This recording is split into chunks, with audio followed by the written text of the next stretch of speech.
We had just returned from our honeymoon when my husband took me to a Michelin-star steakhouse to celebrate our new life together.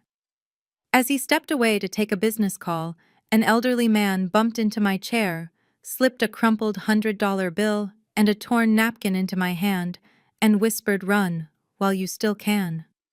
I thought he was out of his mind, but then I looked down at my champagne glass, and my blood ran ice cold.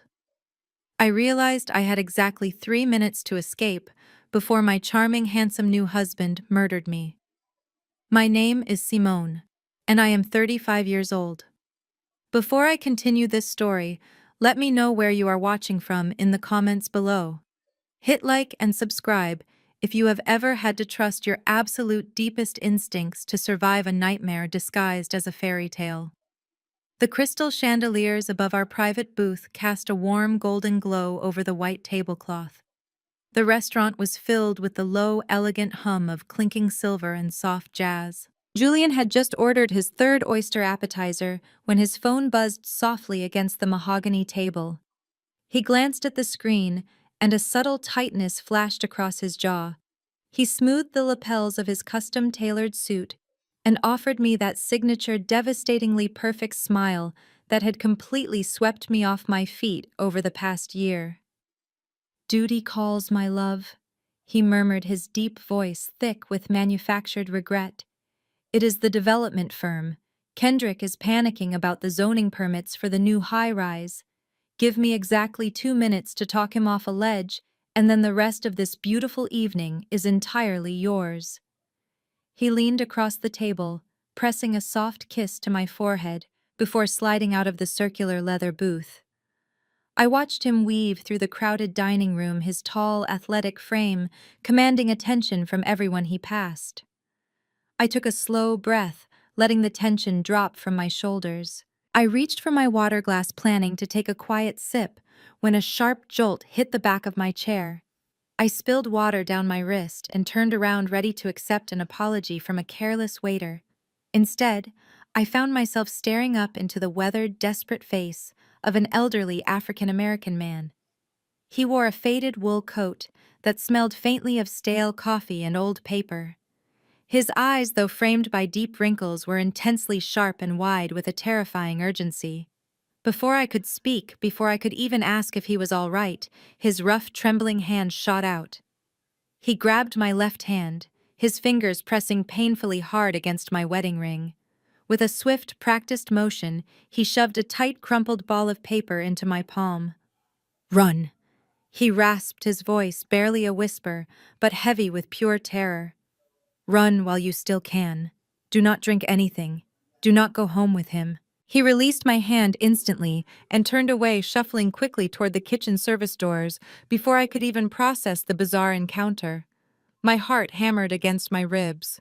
I sat frozen, my fingers tightly clenched around the small wad of paper. I glanced around the restaurant, but no one had noticed.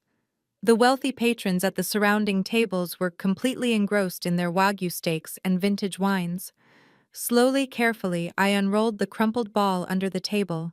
It was a thick, white cloth napkin. Tucked inside was a crisp, folded $100 bill. Written across the center of the napkin in black ink in hurried, jagged handwriting were 3 terrifying sentences. "He poisoned her. Locker 402. Comb 814. My stomach plummeted.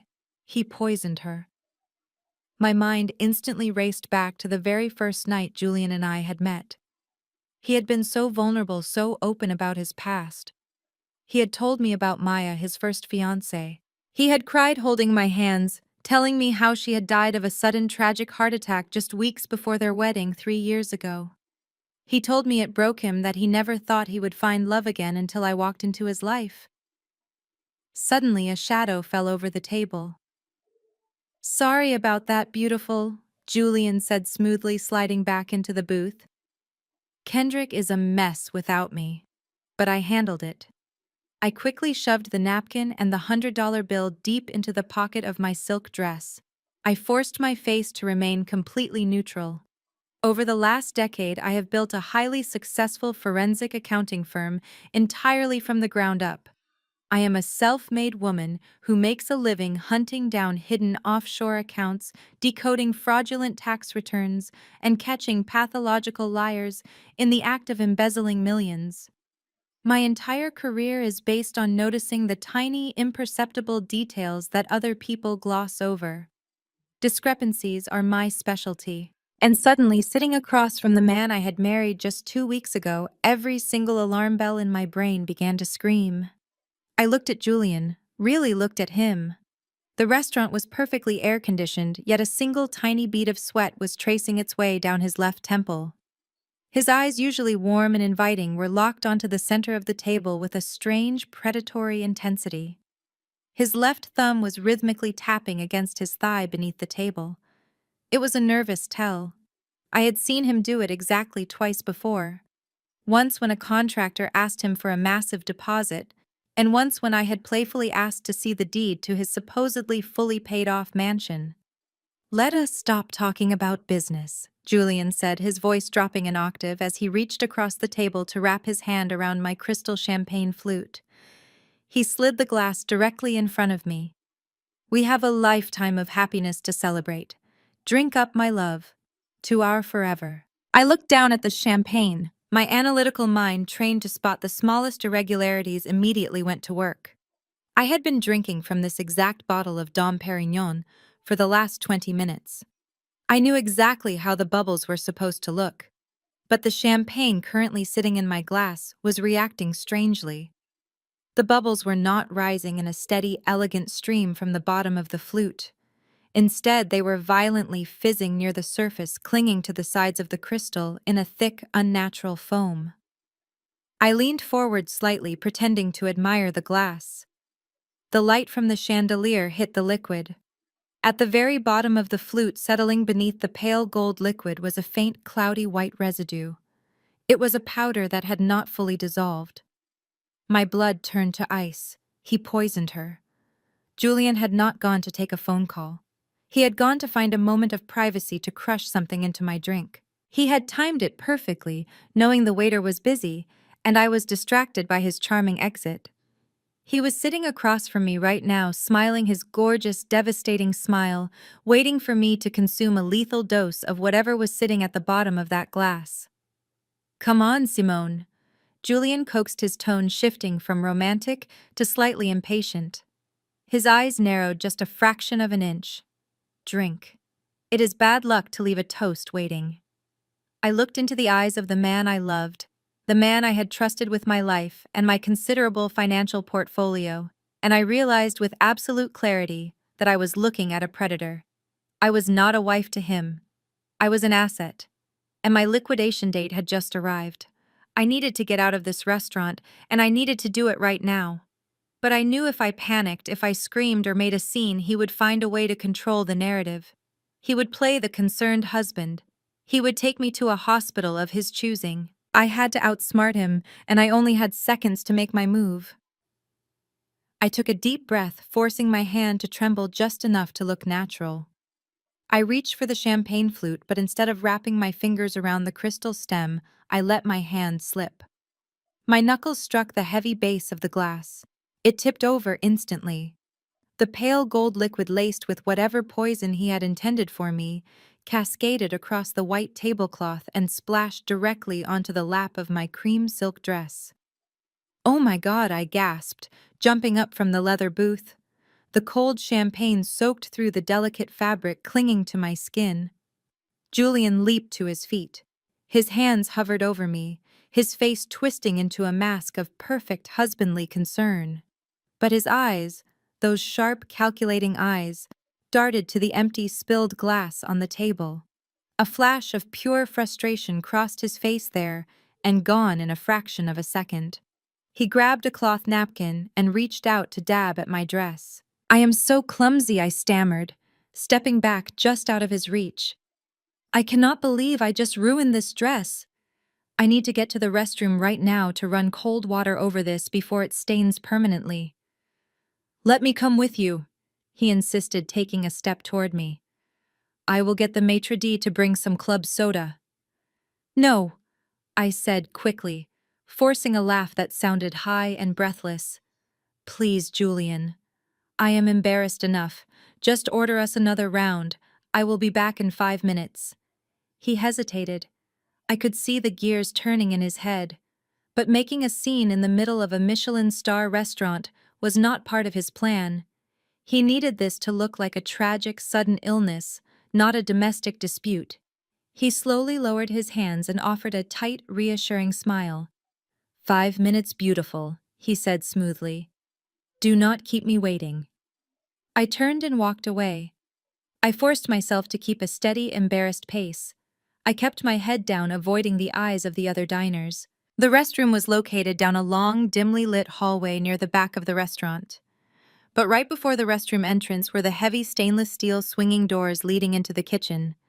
I did not even break stride. I pushed through the metal doors. The contrast was jarring. The quiet elegance of the dining room was instantly replaced by the chaotic shouting energy of a high-end commercial kitchen. The air was thick with the smell of searing meat, garlic, and hot oil. Waiters rushed past me with heavy trays. A sous chef yelled an order across the line. A few line cooks stared at me, a woman in a ruined designer dress marching through their workspace, but nobody stopped me. I moved with absolute terrifying purpose. I spotted the heavy red exit sign glowing over a metal door at the far end of the kitchen. I shoved it open and burst out into the cool, damp night air.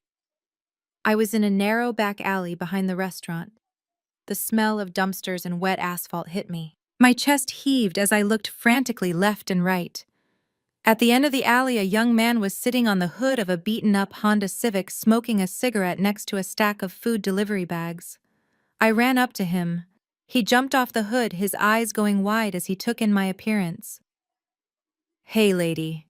You cannot be back here," he started to say. I reached into the pocket of my ruined silk dress and pulled out the crumpled $100 bill Silas had given me. I shoved it directly against the driver's chest. "Take this," I told him, my voice completely devoid of panic. "I need you to get in your car right now and drive me as far away from this alley as possible." No questions asked. The kid looked at the crisp $100 bill, then at me. He tossed his cigarette onto the ground, crushed it with his sneaker, and unlocked the doors. "Get in!" I dove into the passenger seat. Before I even had the seatbelt buckled, the Honda shot out of the alley and merged recklessly into the busy Atlanta traffic. I slouched down in the seat, keeping my head below the window line. The neon lights of the city blurred past the windshield. My heart was beating so hard I could hear it echoing in my ears. I had actually done it. I was out. Then my purse vibrated. I unzipped my clutch and pulled out my phone. The screen was lit up with Julian's name and a picture of us smiling on our wedding day. The sight of his face made my stomach churn. I ignored the call. 5 seconds later, a text message popped up. "Where are you?" I checked the restroom. The hostess said she did not see you leave. I did not reply. Another text arrived immediately. "Simone, you are scaring me. Please answer the phone." My thumb hovered over the power button. I was about to turn the phone off entirely when a small green icon caught my eye in the top corner of the screen. It was the location sharing icon.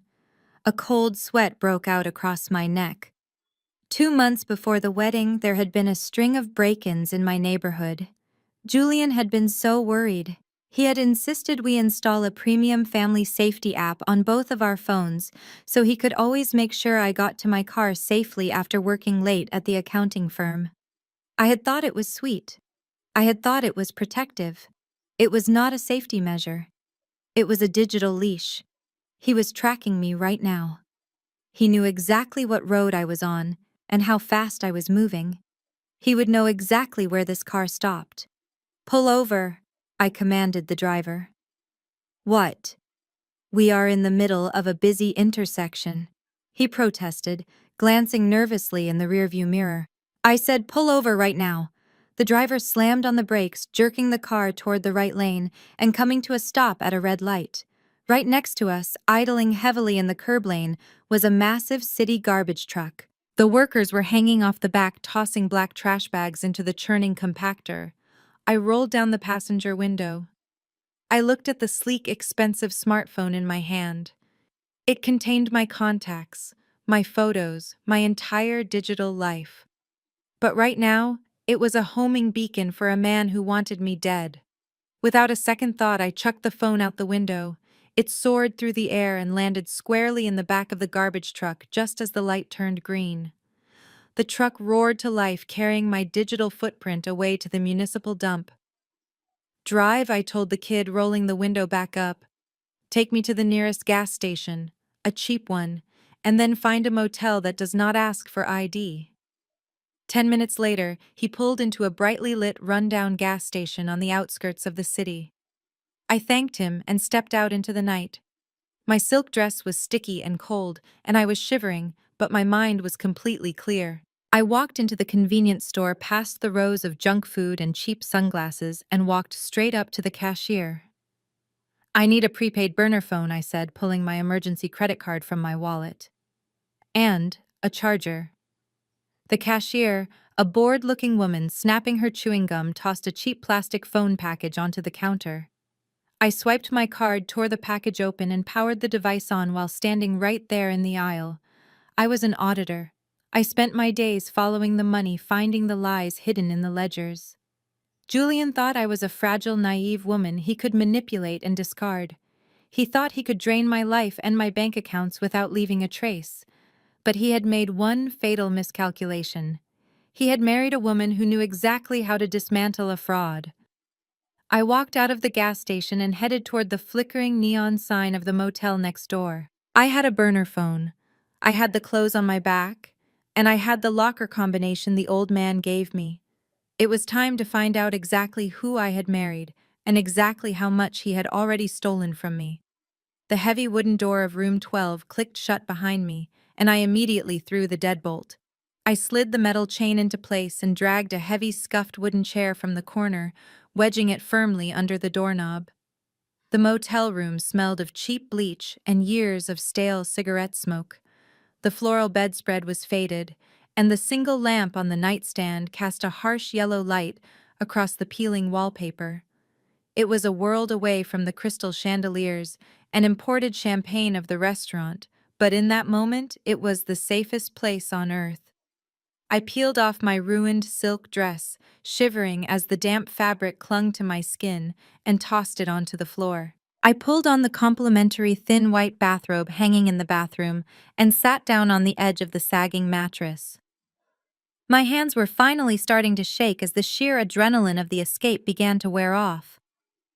But I could not afford to fall apart. Not yet. I tore open the plastic packaging of the prepaid burner phone. I powered it on, connected to the motel's unsecured Wi-Fi, and immediately downloaded a virtual private network app to mask my location. I am a forensic accountant. I spend my life tracking digital footprints for a living, and I knew exactly how easily a sloppy internet connection could be traced.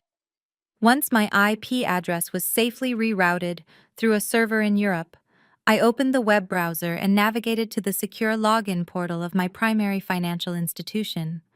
Julian thought I was just a wealthy, successful woman he could dazzle with romance and luxury. He knew I owned my own firm and managed millions in corporate audits, but he completely underestimated the paranoid, meticulous nature of my profession. He assumed my money was sitting in standard accounts, waiting to be claimed by her grieving widower. He did not know that I compartmentalized my wealth with the same ruthless efficiency I applied to my clients. I bypassed the standard two-factor authentication by accessing an encrypted cloud vault I kept specifically for emergencies. The banking dashboard loaded on the small screen. First, I checked the joint checking account Julian and I had opened shortly after our engagement. It was supposed to be our household fund. The balance sat exactly where I had left it, an innocuous $20,000. That was the decoy. It was meant to look perfectly normal. Next, I tapped into my personal high-yield savings account. This was the vault. This was the money I had sacrificed my 20s for, grinding through 80-hour work weeks building my firm from a tiny leased desk to a corner office suite. This was the safety net I had sworn no man would ever touch. The screen refreshed. The bold black numbers appeared on the bright white background. My breath caught in my throat. The balance was wrong. Exactly $50,000 was missing. I blinked hard thinking it was a glitch with the mobile browser, but the numbers remained unchanged. I felt a cold, sickening drop in the pit of my stomach. I quickly tapped into the pending transactions tab. There it was. An outgoing wire transfer for $50,000 flat. The timestamp showed the transaction had been initiated exactly 2 hours ago. 2 hours ago, Julian and I were sitting in the steakhouse. 2 hours ago, he had kissed my forehead, told me he loved me, and stepped away from the table to take a business call to talk his brother Kendrick off a ledge regarding a zoning permit. He was not talking to his brother about zoning permits. He was authorizing a wire transfer from my personal account. The initial shock rapidly morphed into a hot, blinding wave of pure rage. The tears I thought I was going to cry completely evaporated. I was no longer a terrified bride running from a murderer. I was an auditor staring at an active crime scene, and the thief had just left his fingerprints everywhere. I clicked on the expanded details of the pending wire transfer. Most people look at a bank statement and only see the names and the amounts. I look at the routing transit numbers, the SWIFT codes, and the intermediary clearinghouses. The money was not being sent to a local domestic bank. It was being routed through a regional financial hub in Delaware, destined for an entity listed as Apex Holdings, LLC. I recognized the corporate structure immediately. Apex Holdings was not a real company. It was a ghost corporation, a shell entity designed to receive funds and immediately bounce them to an offshore tax haven, completely washing the money of its original source. It was a classic textbook asset extraction technique. But Julian had made a critical error. He was not a forensic accountant. I opened a new tab and accessed the public business registry database I use daily for my corporate audits. I typed in Apex Holdings LLC and pulled up their articles of incorporation. The registered agent for the LLC was a boutique law firm located right here in Atlanta. It was the exact same law firm his brother Kendrick used to manage his supposedly massive real estate empire. The entire picture snapped into focus with terrifying clarity. The $50,000 was just under the specific threshold that would trigger an automatic mandatory phone verification from my bank's fraud department. Julian knew my banking limits. He had transferred the maximum amount he could siphon quietly. This was a bridge loan to keep his brother's fraudulent real estate development afloat. If I had stayed at that restaurant, if I had drunk that tainted champagne, my heart would have stopped before midnight. Julian would have played the devastated, weeping husband. By tomorrow morning, the $50,000 wire would have cleared quietly, swallowed by the shell company. Then, as my legal next of kin, Julian would have inherited everything else. My townhouse, my investment portfolios, my business assets. He would have liquidated my entire life to fund his family's fake generational wealth. He had not married me out of love. He had married me for a hostile takeover. I sat alone in the dim motel room, staring at the glowing screen of the burner phone. The sheer audacity of his plan was staggering. He had underestimated my intelligence, my resilience, and my absolute refusal to be a victim. I reached into the pocket of my bathrobe and pulled out the crumpled white napkin the old man had given me. I smoothed it out on the mattress next to the phone. The black ink stared back at me. He poisoned her. Locker 402, comb 814. Silas knew the truth about Maya, Julian's first fiancée. She had not died of a sudden tragic heart attack. She had been liquidated just like I was supposed to be tonight. I looked at the digital clock on the motel nightstand. It was flashing 2 in the morning. I could not stay in hiding. If I disappeared, if I ran away and started a new life under a different name, Julian would win. He would file a missing persons report, wait the legal requirement, and eventually claim my estate anyway. He would get away with murder, and he would use my hard-earned money to do it. I refused to let that happen. I had built my empire with my own 2 hands, and I was not about to let a charming parasite and his arrogant family strip it away from me. I was going to go to that bus station. I was going to open that locker and read whatever files Silas had left for me. and then I was going to systematically dismantle Julian's entire life. I turned off the burner phone and lay back against the flat motel pillows. I closed my eyes, but I did not sleep. I spent the rest of the night calculating my next move. Tomorrow morning, I would not be the terrified woman running through an alleyway. I would be the wife returning home ready to play the game until I had everything I needed to destroy them all. The morning sun felt harsh and unforgiving as I stepped out of the dingy motel room. I had barely slept, my mind running through every possible financial permutation and legal loophole. I walked to a cheap thrift store a few blocks down the road and bought a pair of dark jeans and an oversized black hoodie to cover my stained silk dress. I paid in cash, using the change from the $100 bill Silas had given me. I could not risk using a credit card or hailing a rideshare service. Julian would be monitoring my digital footprint like a hawk. Instead, I took 3 different city buses to get back to my neighborhood, meticulously checking over my shoulder at every stop. I needed to get back to my townhouse. I bought the property 3 years ago entirely under my own name, long before I ever met Julian. It was my sanctuary. Inside my home office sat my secure work laptop, fortified with military-grade encryption and direct access to my accounting firm's master servers.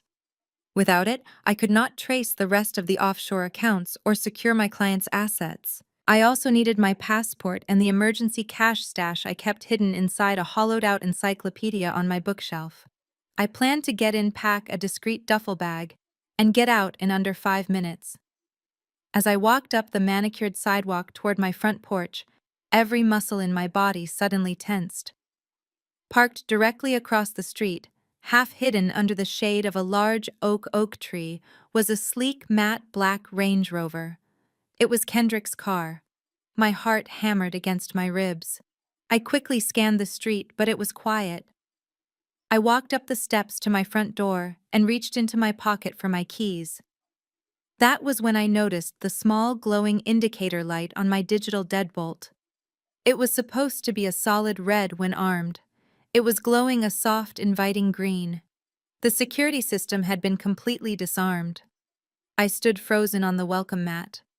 I had never given Julian the master passcode to the alarm precisely because we did not live here full-time. He had moved into my place temporarily after the wedding while we supposedly shopped for a larger house, but I had kept the security protocols strictly under my control.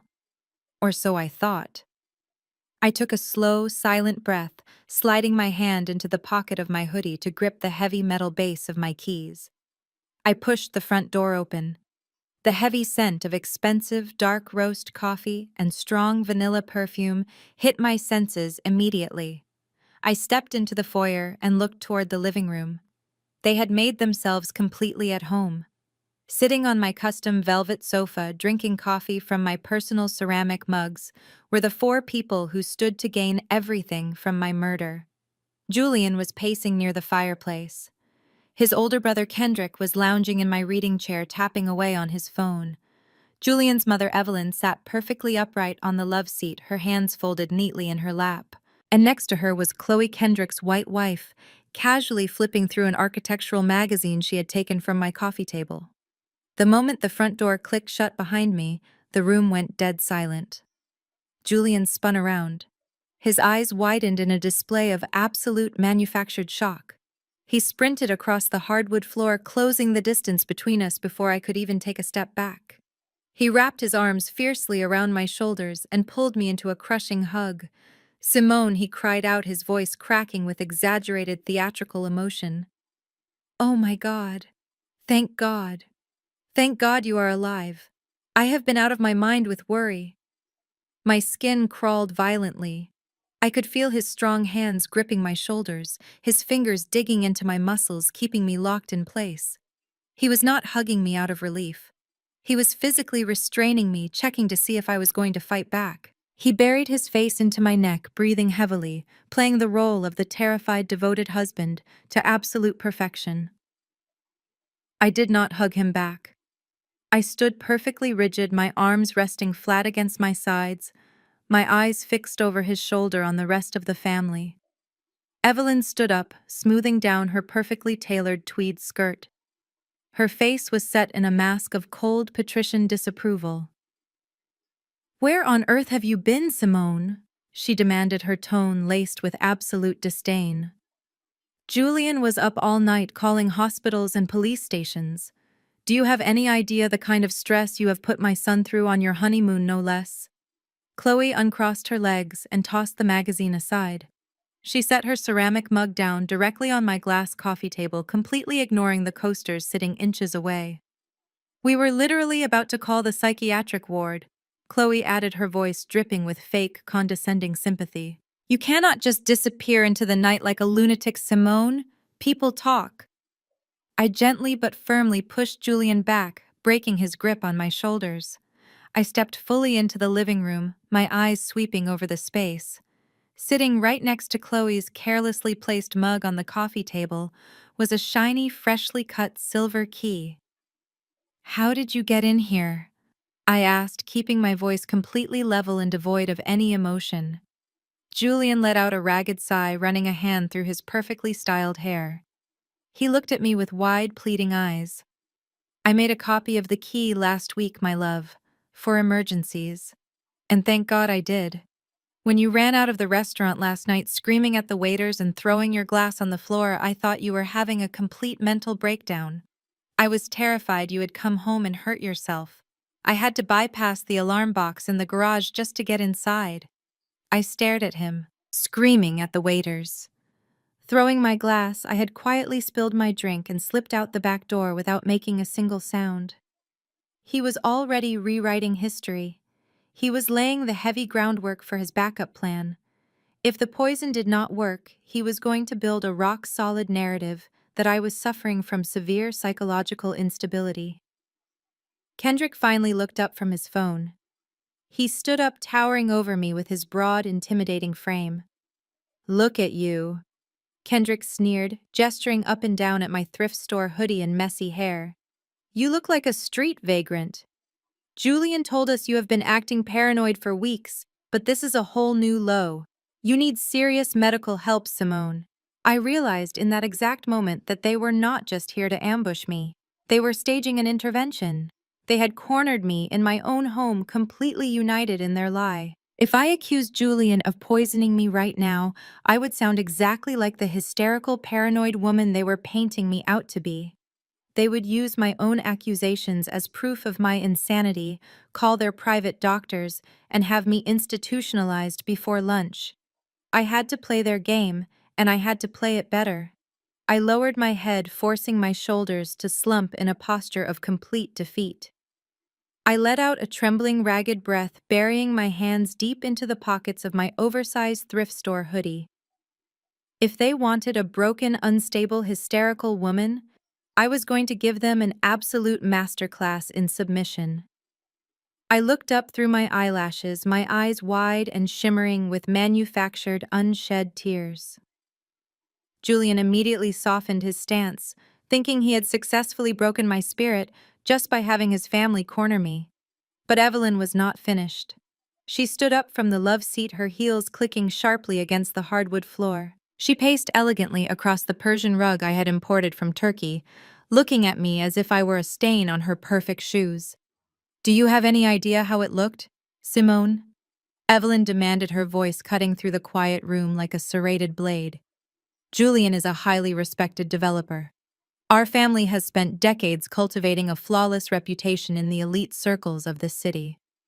And you running out the back door of a Michelin star restaurant like a common criminal in the middle of a manic episode." We received a frantic call from the restaurant manager. Julian had to pay a substantial sum just to keep them from calling the press about a domestic altercation. I watched her lips move, marveling at the pure, unadulterated projection. She was standing in a house that I paid for, lecturing me about stability and reputation, while her own son was actively transferring my stolen funds to a ghost company. But I kept my face perfectly still, projecting nothing but confusion and shame. This is exactly what happens when a woman becomes too obsessed with her own ambition. Evelyn continued, her tone turning icy and definitive. She weaponized my career with surgical precision. "We all warned Julian. We told him that your little accounting firm was putting entirely too much stress on your fragile mind. You are so desperate to prove you do not need anyone, you have completely fractured your own reality. Independence is fine, Simone, but you have turned it into a psychosis. You think everyone is out to get you because you do not know how to exist in a loving, established family environment. Chloe shifted on the velvet couch, bringing my favorite hand-painted ceramic mug to her lips. She took a slow, loud sip of my expensive dark roast coffee. She crossed her long legs, the picture of wealthy white privilege, completely comfortable, sitting in a home she could never afford on her own, passing judgment on the black woman who owned it. Honestly, Simone, Chloe sighed, her voice dripping with fake condescending sympathy. Julian told us about your little episodes before the wedding. We thought you were getting therapy. We really did. But this behavior... She gestured dismissively at my thrift store clothes and messy hair. This is just unhinged.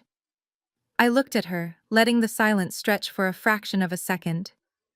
Julian had been laying the groundwork for my insanity before we even walked down the aisle. He had been planting seeds of doubt, telling his family I was unstable, ensuring that when the time came to eliminate me, nobody would ask any questions. It is hard enough for this family to integrate someone from your background, Chloe added, leaning forward with a sickeningly sweet smile. We have tried so hard to be welcoming, we really have, but your blue-collar roots are showing loudly today. You cannot just bring your street mentality into our world. Running away in the middle of the night, ignoring your husband acting so ghetto and erratic over absolutely nothing. Do you know how exhausting it is for us to constantly manage you, to constantly clean up your messes so our friends at the country club do not find out? Julian married a massive liability. Kendrick scoffed loudly from the reading chair, shaking his head in disgust. She is a liability, Chloe. That is exactly the word for it. We are trying to close a multi-million-dollar real estate acquisition this week, and my little brother is up all night crying over a woman who cannot even handle a nice dinner without suffering a severe paranoid delusion. The gaslighting was so intensely synchronized, it was genuinely breathtaking. They had rehearsed this. Every word, every condescending sigh, every look of fake pity was carefully choreographed to break my grip on reality. They needed me to doubt my own sanity. They needed me to believe that my memory of the violently fizzing champagne and the missing $50,000 were just symptoms of a cracking, diseased mind. Julian stepped closer, placing a warm, heavy hand on my arm. He rubbed my sleeve gently. "We are not mad at you, baby," Julian whispered, his voice thick with a perfectly calibrated tone of empathy. "We are just scared. You have been working 80-hour weeks for years. You have been talking about hidden accounts and corporate fraud so much that you are bringing your work home. You are seeing enemies where there is only family. You need rest, Simone. You need serious medical rest." I looked down at Julian's hand resting on my arm. It was the exact same hand that had crushed poison into my drink 12 hours ago. It was the same hand that had typed in the routing numbers to steal the money I had earned through blood, sweat, and sleepless nights. I wanted to scream. I wanted to grab the heavy, solid brass lamp off the side table and smash it against his perfect, lying jawline. But I am a forensic accountant. I do not act on impulse. I act on cold, hard evidence. I let a single calculated tear slip down my cheek. Julian has generously offered to handle your business affairs while you take a leave of absence, Evelyn added smoothly. She sat back down on the love seat, smoothing her tweed skirt, her tone shifting from aggressive to completely businesslike. He has already drafted an email to your firm's senior partners explaining that you are dealing with a severe family emergency and require absolute privacy. All you need to do is sign a temporary power of attorney just until you are back on your feet. There it was, the grand pivot, the transition from medical concern to total financial control. They were not even trying to be subtle about it. If the poison failed to kill me, their backup plan was to strip my agency through a forced medical proxy. They were going to drain my accounts legally with my own coerced signature while playing the role of the tragic supportive family. It is for your own good, sweetie, Chloe chimed in, offering that same saccharine smile. You are just not equipped to handle this level of pressure. You grew up fighting for scraps and now you have everything. It is classic imposter syndrome spiraling into severe paranoia. Let the men handle the heavy lifting for a while. You can go to a nice quiet retreat. Julian found a wonderful private facility in upstate New York. No cell phones, no laptops, no outside contact, just pure, uninterrupted healing. A private facility. No cell phones, no laptops. The blood roared in my ears, but my exterior remained a portrait of a broken woman. If I got into a car with them, I would never be seen again. They would lock me in a private psychiatric ward on Julian's payroll, pump me full of actual sedatives, and drain my accounts, while I lay in a chemically induced stupor. I looked around my beautifully decorated living room, at the people sitting on my expensive furniture, drinking my premium coffee, calmly plotting my total erasure from the world. I took a slow breath, letting the mask of the broken, hysterical woman drop completely. I straightened my spine, pulling my hands out of the pockets of the oversized hoodie. The sudden shift in my posture was subtle, but in a room full of predators waiting for their prey to submit, it was as loud as a gunshot. I looked directly at Julian, bypassing his fake concern entirely. "Where is my $50,000, Julian?" I asked, my voice flat, cold, and echoing with absolute authority. The room froze. Chloe stopped mid-sip. Evelyn's hand paused over her tweed skirt. Julian's perfectly constructed expression of empathy vanished, replaced by a flash of genuine, unadulterated shock. "What are you talking about?" Julian stammered, taking a small step back. "What money? Do not insult my intelligence," I snapped, stepping forward, forcing him to hold my gaze. "The $50,000 you wired out of my personal high-yield savings account, exactly 12 hours ago, while you were supposedly taking a business call. The money you routed through Apex Holdings, LLC, in Delaware. The money you stole right before you tried to poison me at that restaurant." The silence that followed was suffocating. I had just detonated a bomb in the middle of their carefully staged intervention. They had expected me to scream about the tainted champagne. They had expected me to sound crazy. They had not expected me to bring up a highly specific hidden financial transaction that only an auditor would know how to track. Kendrick recovered first. He tossed his phone onto the reading chair and crossed the room with heavy, aggressive strides. He stopped mere inches from me, using his massive frame to physically intimidate me. He looked down at me, his eyes dark and furious. "Watch your mouth, Simone." Kendrick growled, his voice a low, threatening rumble. "That was a bridge loan. We discussed it last month. You agreed to front the capital for the zoning permits.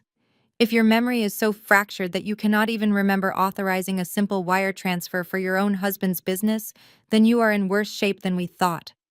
I laughed. It was a sharp, humorless sound that echoed off the high ceilings. "A bridge loan. That is fascinating, Kendrick. Because my bank records show the transfer was initiated from an IP address, pinging directly from Julian's cell phone while I was sitting alone at the table. And as for Apex Holdings, I know it is a shell corporation managed by your boutique law firm. You are not buying zoning permits, you are hiding assets." Evelyn stood up abruptly, her composure finally cracking, her face flushed an ugly, angry red. "Enough," she snapped, her voice shrill and commanding.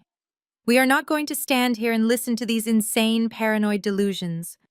Julian, she is clearly completely detached from reality. She is a danger to herself and this family's reputation. Call them in. Now." "Call who in?" I demanded, my eyes darting between Evelyn and Julian. Julian pulled his phone from his pocket, his face hardening into a cold, unrecognizable mask. The charming, loving husband was entirely gone. He tapped the screen once. "I told you, Simone. We are getting you help, whether you want it or not." I glanced toward the front window. Through the sheer curtains, I saw the doors of Kendrick's black Range Rover open. Two men stepped out onto the sidewalk. They were not wearing medical scrubs. They were wearing dark suits, their builds broad and muscular. They looked less like healthcare professionals and more like private security contractors. They began walking purposefully up my front steps. My heart slammed against my ribs. They were going to drag me out of my own house. They were going to force me into that SUV, drive me to whatever unregulated facility they had on retainer, and lock me away. Once I was inside, declared legally incapacitated by a doctor on their payroll, Chloe's threat would become reality. Julian would have full power of attorney. He would drain my firm, liquidate my properties, and erase my entire life without firing a single shot. I backed away from Kendrick, my mind racing. The front door was blocked. Julian and Evelyn were standing between me and the kitchen exit. The two men were already turning the knob on the front door, the digital lock blinking green. "You cannot do this," I said, keeping my voice steady, though my pulse was racing wildly. "This is kidnapping." "It is a medical intervention for a deeply disturbed woman," Chloe corrected smoothly, not even bothering to stand up from the couch. "It is perfectly legal when your husband authorizes it. You really should have read that prenup closer, sweetie." The front door swung open. The two men stepped into the foyer, their eyes immediately locking onto me. Julian pointed a finger at me.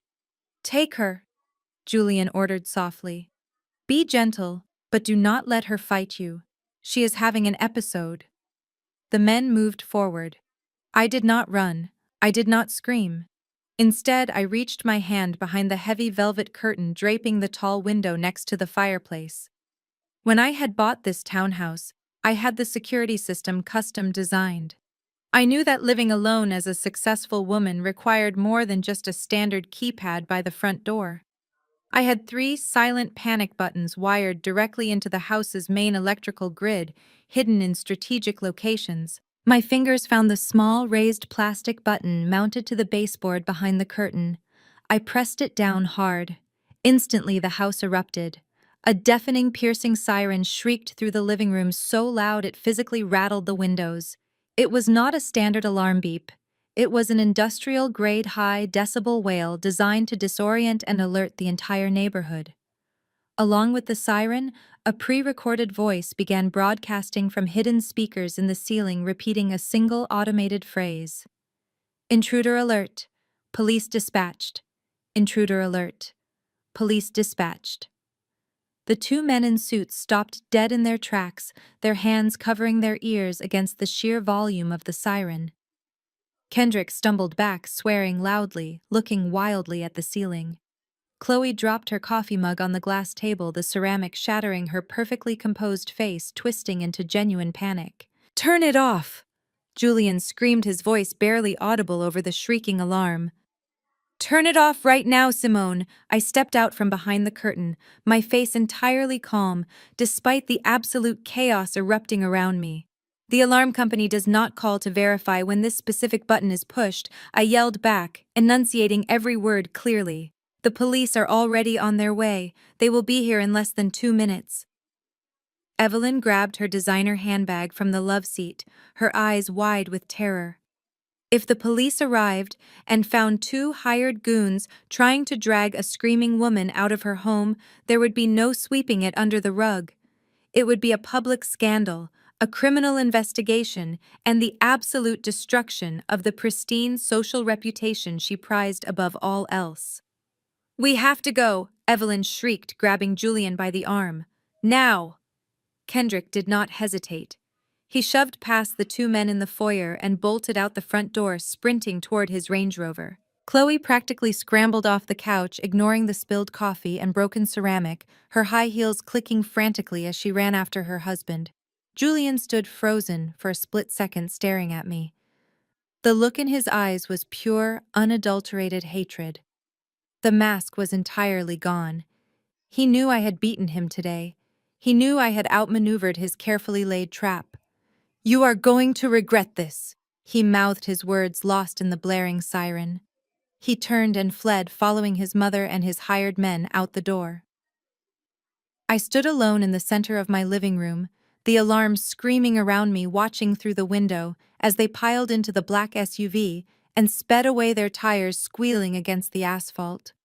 I waited exactly 60 seconds to ensure they were gone. Then I walked over to the main security panel in the hallway, punched in my master override code, and silenced the alarm. The sudden quiet was heavy and ringing. I quickly picked up my phone to call the security company and cancel the police dispatch, giving them my safe word to confirm it was a false alarm. I did not want the police here. Not yet.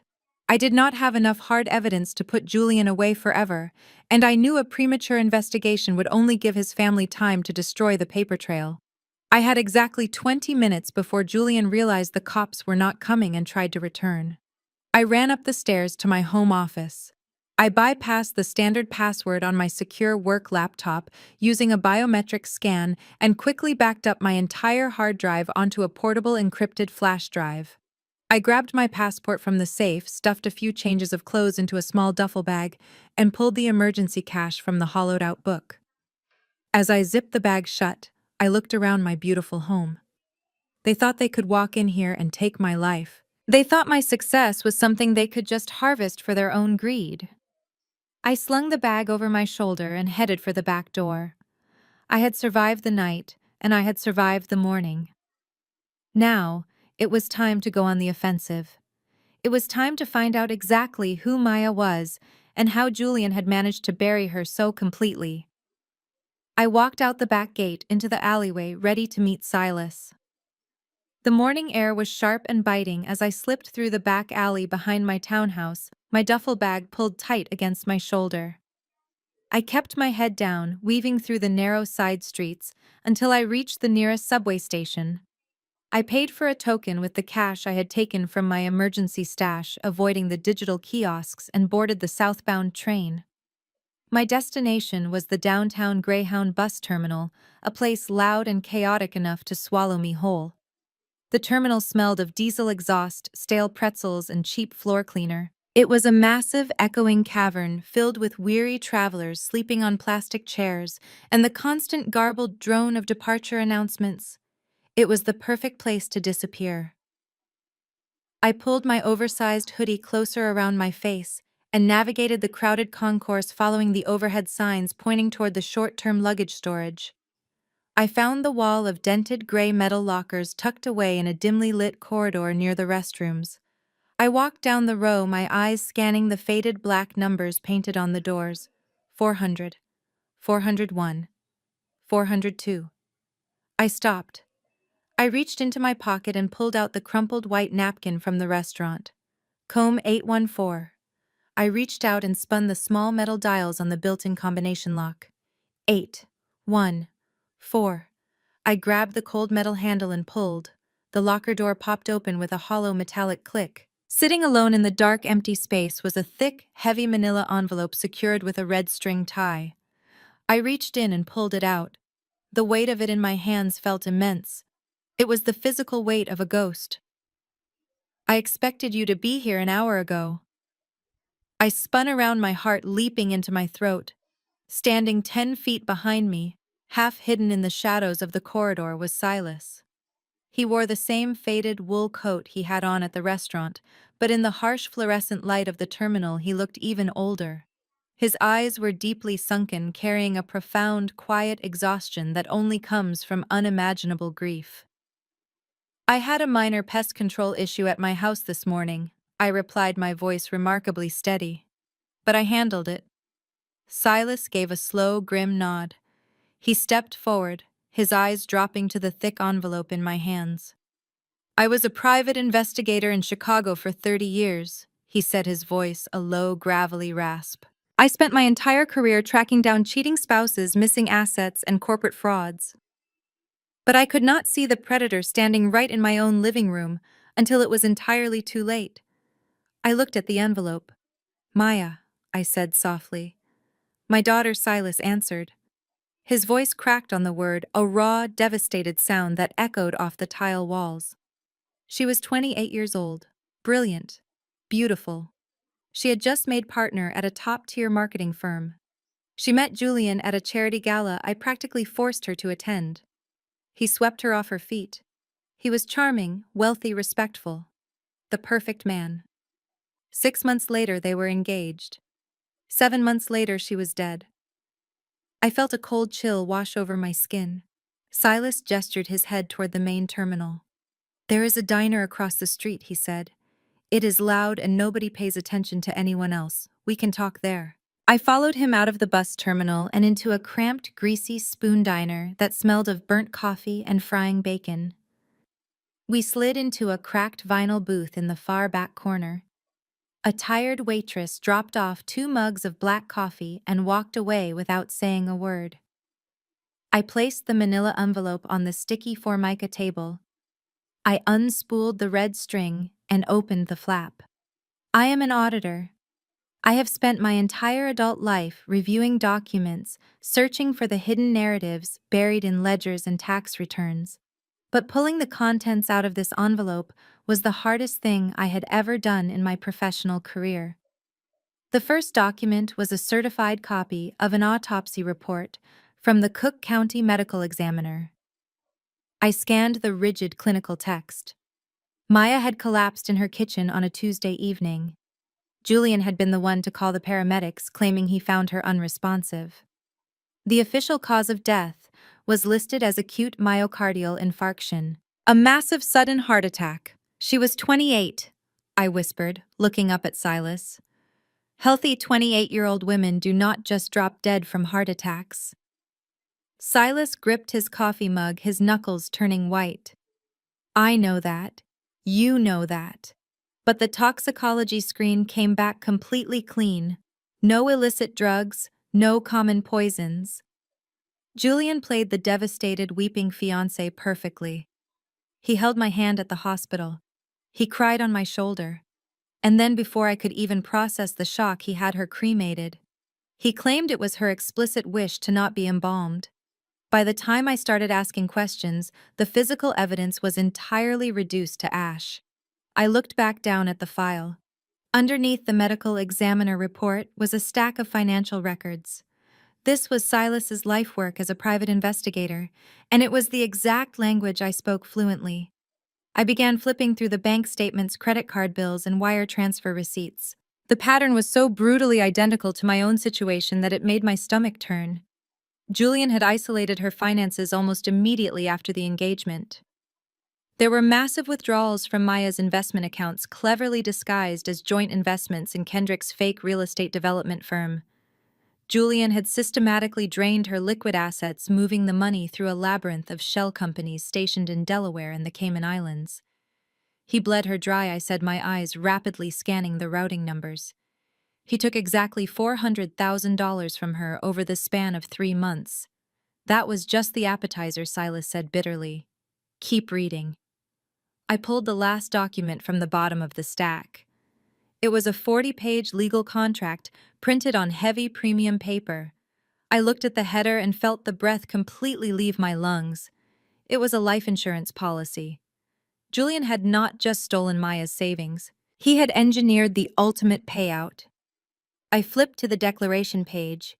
The coverage amount was staggering: $5 million. The policy was a specialized expedited term life agreement, the kind that requires aggressive premium payments, but skips the lengthy medical underwriting process. I looked at the signature line at the bottom of the page. Maya's neat, elegant handwriting was there in blue ink right next to Julian's bold signature, and right beneath that was the date of execution. I did the math in my head, comparing the date on the contract to the date on the autopsy report. "She signed this exactly 3 weeks before she died," I said, my voice barely a whisper. Silas nodded, a single tear escaping his eye and tracking down his weathered cheek. He was the sole beneficiary. Because they were not legally married yet, the insurance company tried to fight the payout. But Julian had Kendrick's high-priced lawyers threaten them with a massive bad faith lawsuit. The insurance company settled. Julian walked away with $5 million tax-free, and 2 weeks later he packed up his apartment, left Chicago, and completely vanished. It took me 2 years to track him down to Atlanta. By the time I found him, he was already putting a wedding ring on your finger. I sat back against the vinyl booth, the sheer scale of the sociopathy washing over me. Julian was not just a con artist. He was a highly organized, completely ruthless serial black widow. He hunted successful independent African American women. He used his charm to bypass our defenses, isolated our finances, and then murdered us for the insurance payouts to fund his family's luxurious lifestyle. Evelyn Kendrick and Chloe were not just enabling him. They were the board of directors of a murder-for-hire syndicate. They lived in mansions and drove luxury SUVs paid for with the blood money of Julian's dead wives. "Did you sign one?" Silas asked quietly, pulling me from my thoughts. "Did he make you sign a policy?" I closed my eyes, my mind racing back to the chaotic weeks right before our wedding. Kendrick had brought over a mountain of paperwork regarding the family trust and our new joint liabilities. Julian had poured me a glass of wine, rubbed my shoulders, and joked about how boring the legal process was. He had handed me a stack of signature pages, kissing my neck while I blindly signed the documents he claimed were standard marital disclosures. "Yes," I said, opening my eyes. "I am a forensic accountant, and I broke the cardinal rule. I signed a stack of legal documents without reading the fine print because I trusted the man holding the pen. He probably took out a policy on me worth double what he got for Maya." "That is why he tried to kill you last night," Silas said. "He accelerated his timeline. You are too smart. He knew you would start noticing the missing $50,000 from your savings. He needed you dead before you could audit your own marriage." I looked at the autopsy report again, the clean toxicology screen, the sudden heart attack.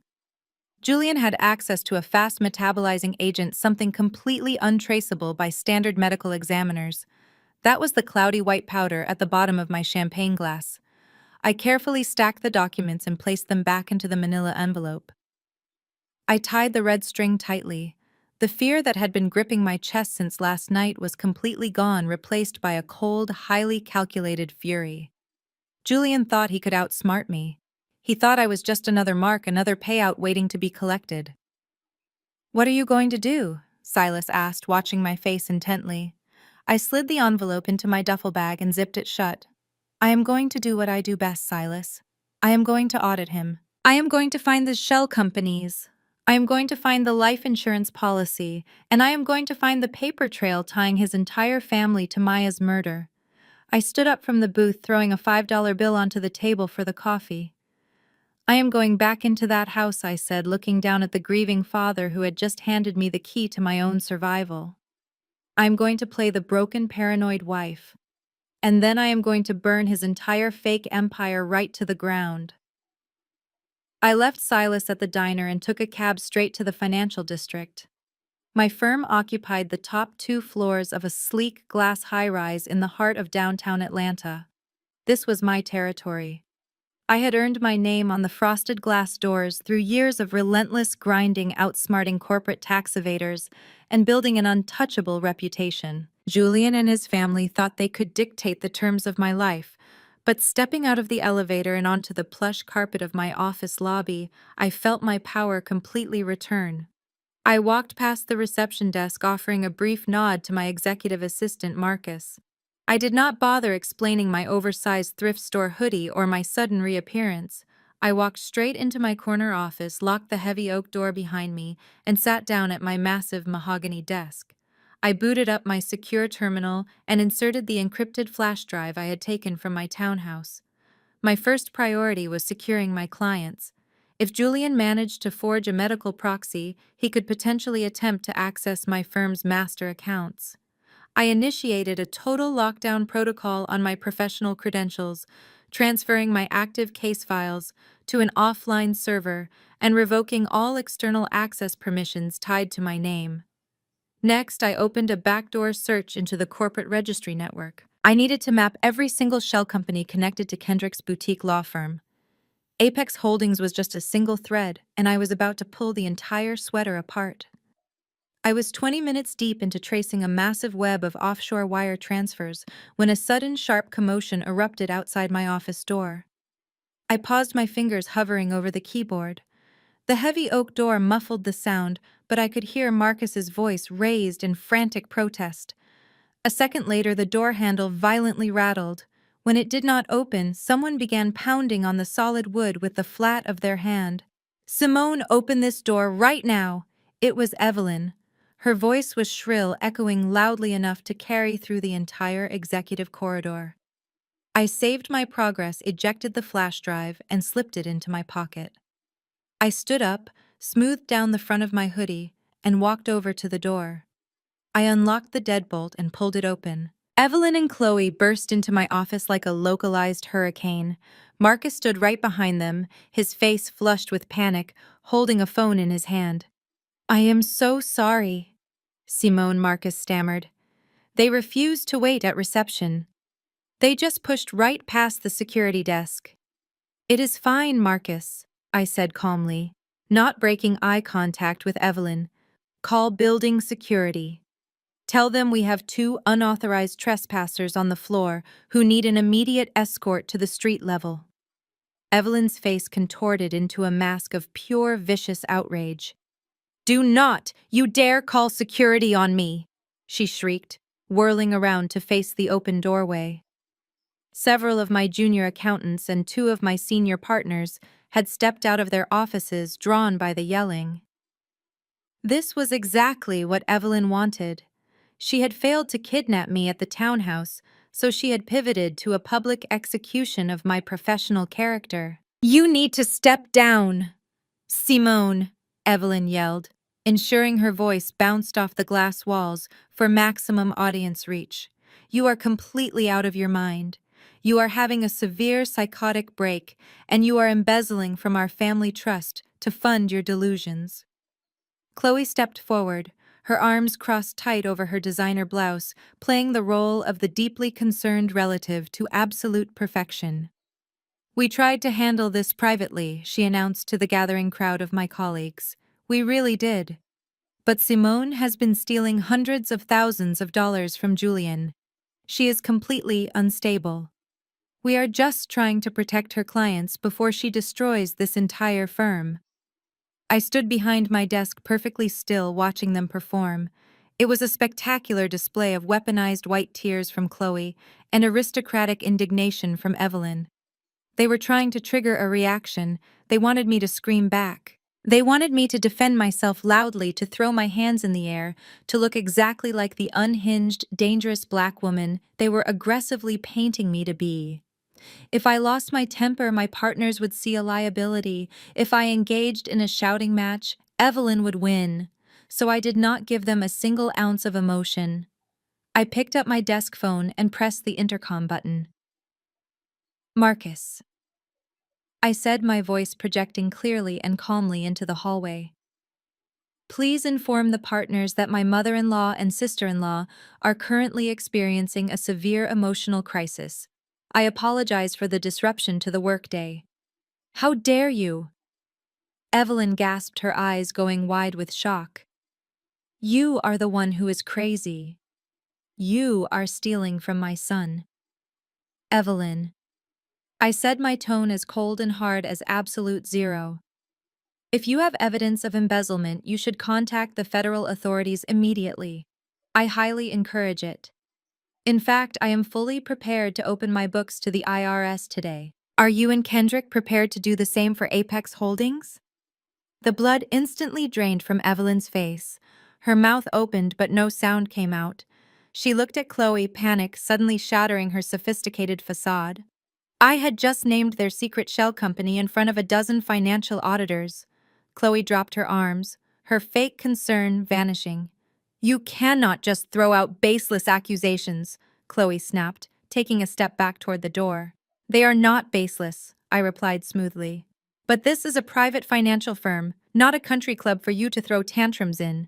You have exactly 10 seconds to leave my office before the armed guards arrive and drag you out by your expensive hair."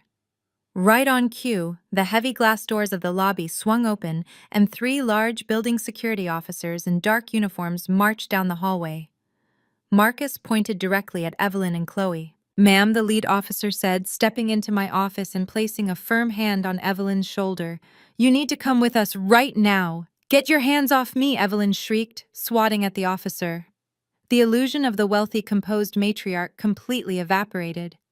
She began thrashing her designer handbag, swinging wildly and knocking a crystal paperweight off the edge of my desk. It hit the floor with a loud crack. Do you know who I am? She screamed, her voice cracking with hysterical rage. My son owns half of this city. You cannot touch me. The officers were completely unimpressed. Two of them grabbed Evelyn by the arms, efficiently lifting her off her feet as she kicked and screamed obscenities. Chloe did not wait to be grabbed.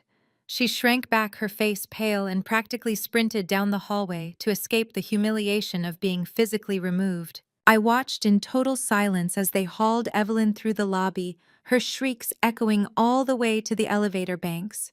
When the doors finally slid shut, the sudden silence in the office was deafening. I walked out from behind my desk and looked at my partners who were standing in the hallway looking entirely stunned. I adjusted the cuffs of my hoodie and offered them a tight, professional smile. I am taking a brief leave of absence to handle a hostile domestic situation, I told them, projecting absolute authority. My files are locked, my clients are secure, and my assistant has my emergency contact protocols. If anyone from my husband's family attempts to contact this firm again, you are to immediately involve corporate counsel and file a restraining order. Are we clear? My senior partner, a man who had mentored me for 5 years, gave a slow, respectful nod. Crystal clear, Simone. Do what you need to do. I turned around, walked back into my office, and shut the door. I had protected my sanctuary. I had publicly neutralized their narrative of my insanity. But I knew the war was far from over. I grabbed my duffel bag and headed for the private executive stairwell. It was time to pull the trigger on Chloe's threat and find out exactly what kind of prenup I had actually signed. I stopped on the landing of the executive stairwell, the heavy steel door clicking shut behind me. The adrenaline from the confrontation in my office lobby was beginning to recede, leaving behind a cold, sharp clarity. Chloe had not just been throwing insults to hurt my feelings when she had cornered me in my living room earlier that morning. She had been actively telegraphing their entire legal strategy. Before the security guards had dragged Evelyn away, Chloe's vicious sneer echoed in my mind. You really should have read that prenup closer, sweetie. I turned around, walked down one flight of stairs, and let myself into the firm's windowless, heavily secured basement server room. I locked the solid metal door, sat down at the emergency standalone terminal, and plugged in my encrypted flash drive. I opened the digital PDF file of the prenuptial agreement Julian and his high-priced lawyers had practically shoved in my face the week of our wedding. I had skimmed it at the time, completely trusting his smooth, romantic assurances that it was just standard boilerplate language designed to protect both of our premarital assets. Now reading it with the forensic eyes of an auditor hunting a killer, the trap was glaringly obvious. Buried on page 42, hidden beneath dense paragraphs of incredibly dry legalese regarding property division, was a medical incapacitation clause. It was not standard. It was absolute poison. The clause stated that if either spouse was deemed medically or psychologically unfit by a single licensed physician, the other spouse would immediately be granted irrevocable comprehensive power of attorney. There was no required waiting period. There was no mandate for a secondary medical opinion or a court order. If Julian's hired goons had managed to drag me out of my house and into their private facility this morning, a doctor on their payroll would have signed a single piece of paper. With that one signature, Julian would have gained total unchecked access to my personal bank accounts, my business assets, and my real estate. He could have legally liquidated my entire life before I even woke up from whatever sedatives they forced into my veins.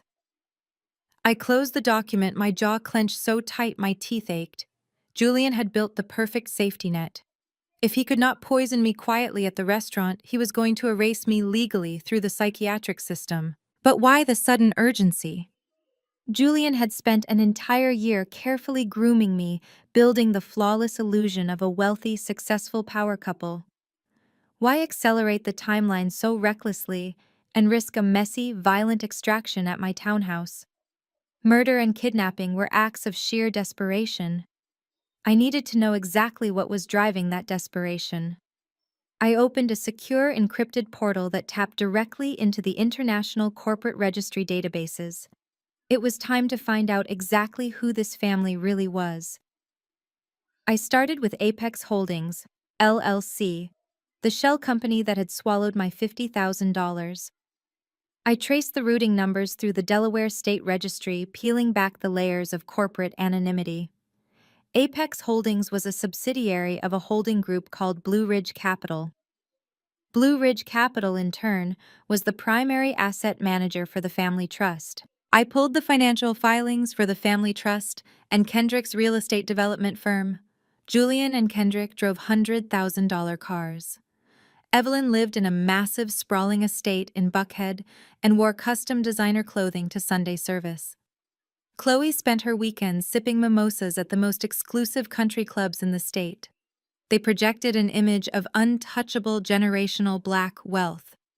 I bypassed their public relations facades and looked directly at the raw numbers. The data did not lie, and the realization hit me like a physical blow. They were broke. They were not just experiencing a temporary cash flow problem, they were utterly, catastrophically bankrupt. I scrolled through page after page of glaring red ink. Kendrick's flagship real estate firm had not successfully closed a single commercial development project in 4 years. Every single property they claimed to own was leveraged to the absolute limit. They had taken out massive high-interest loans against their existing properties to fund their lavish lifestyle, and those loans were actively defaulting. I pulled up the deed to Evelyn's magnificent Buckhead estate. It was currently sitting in pre-foreclosure.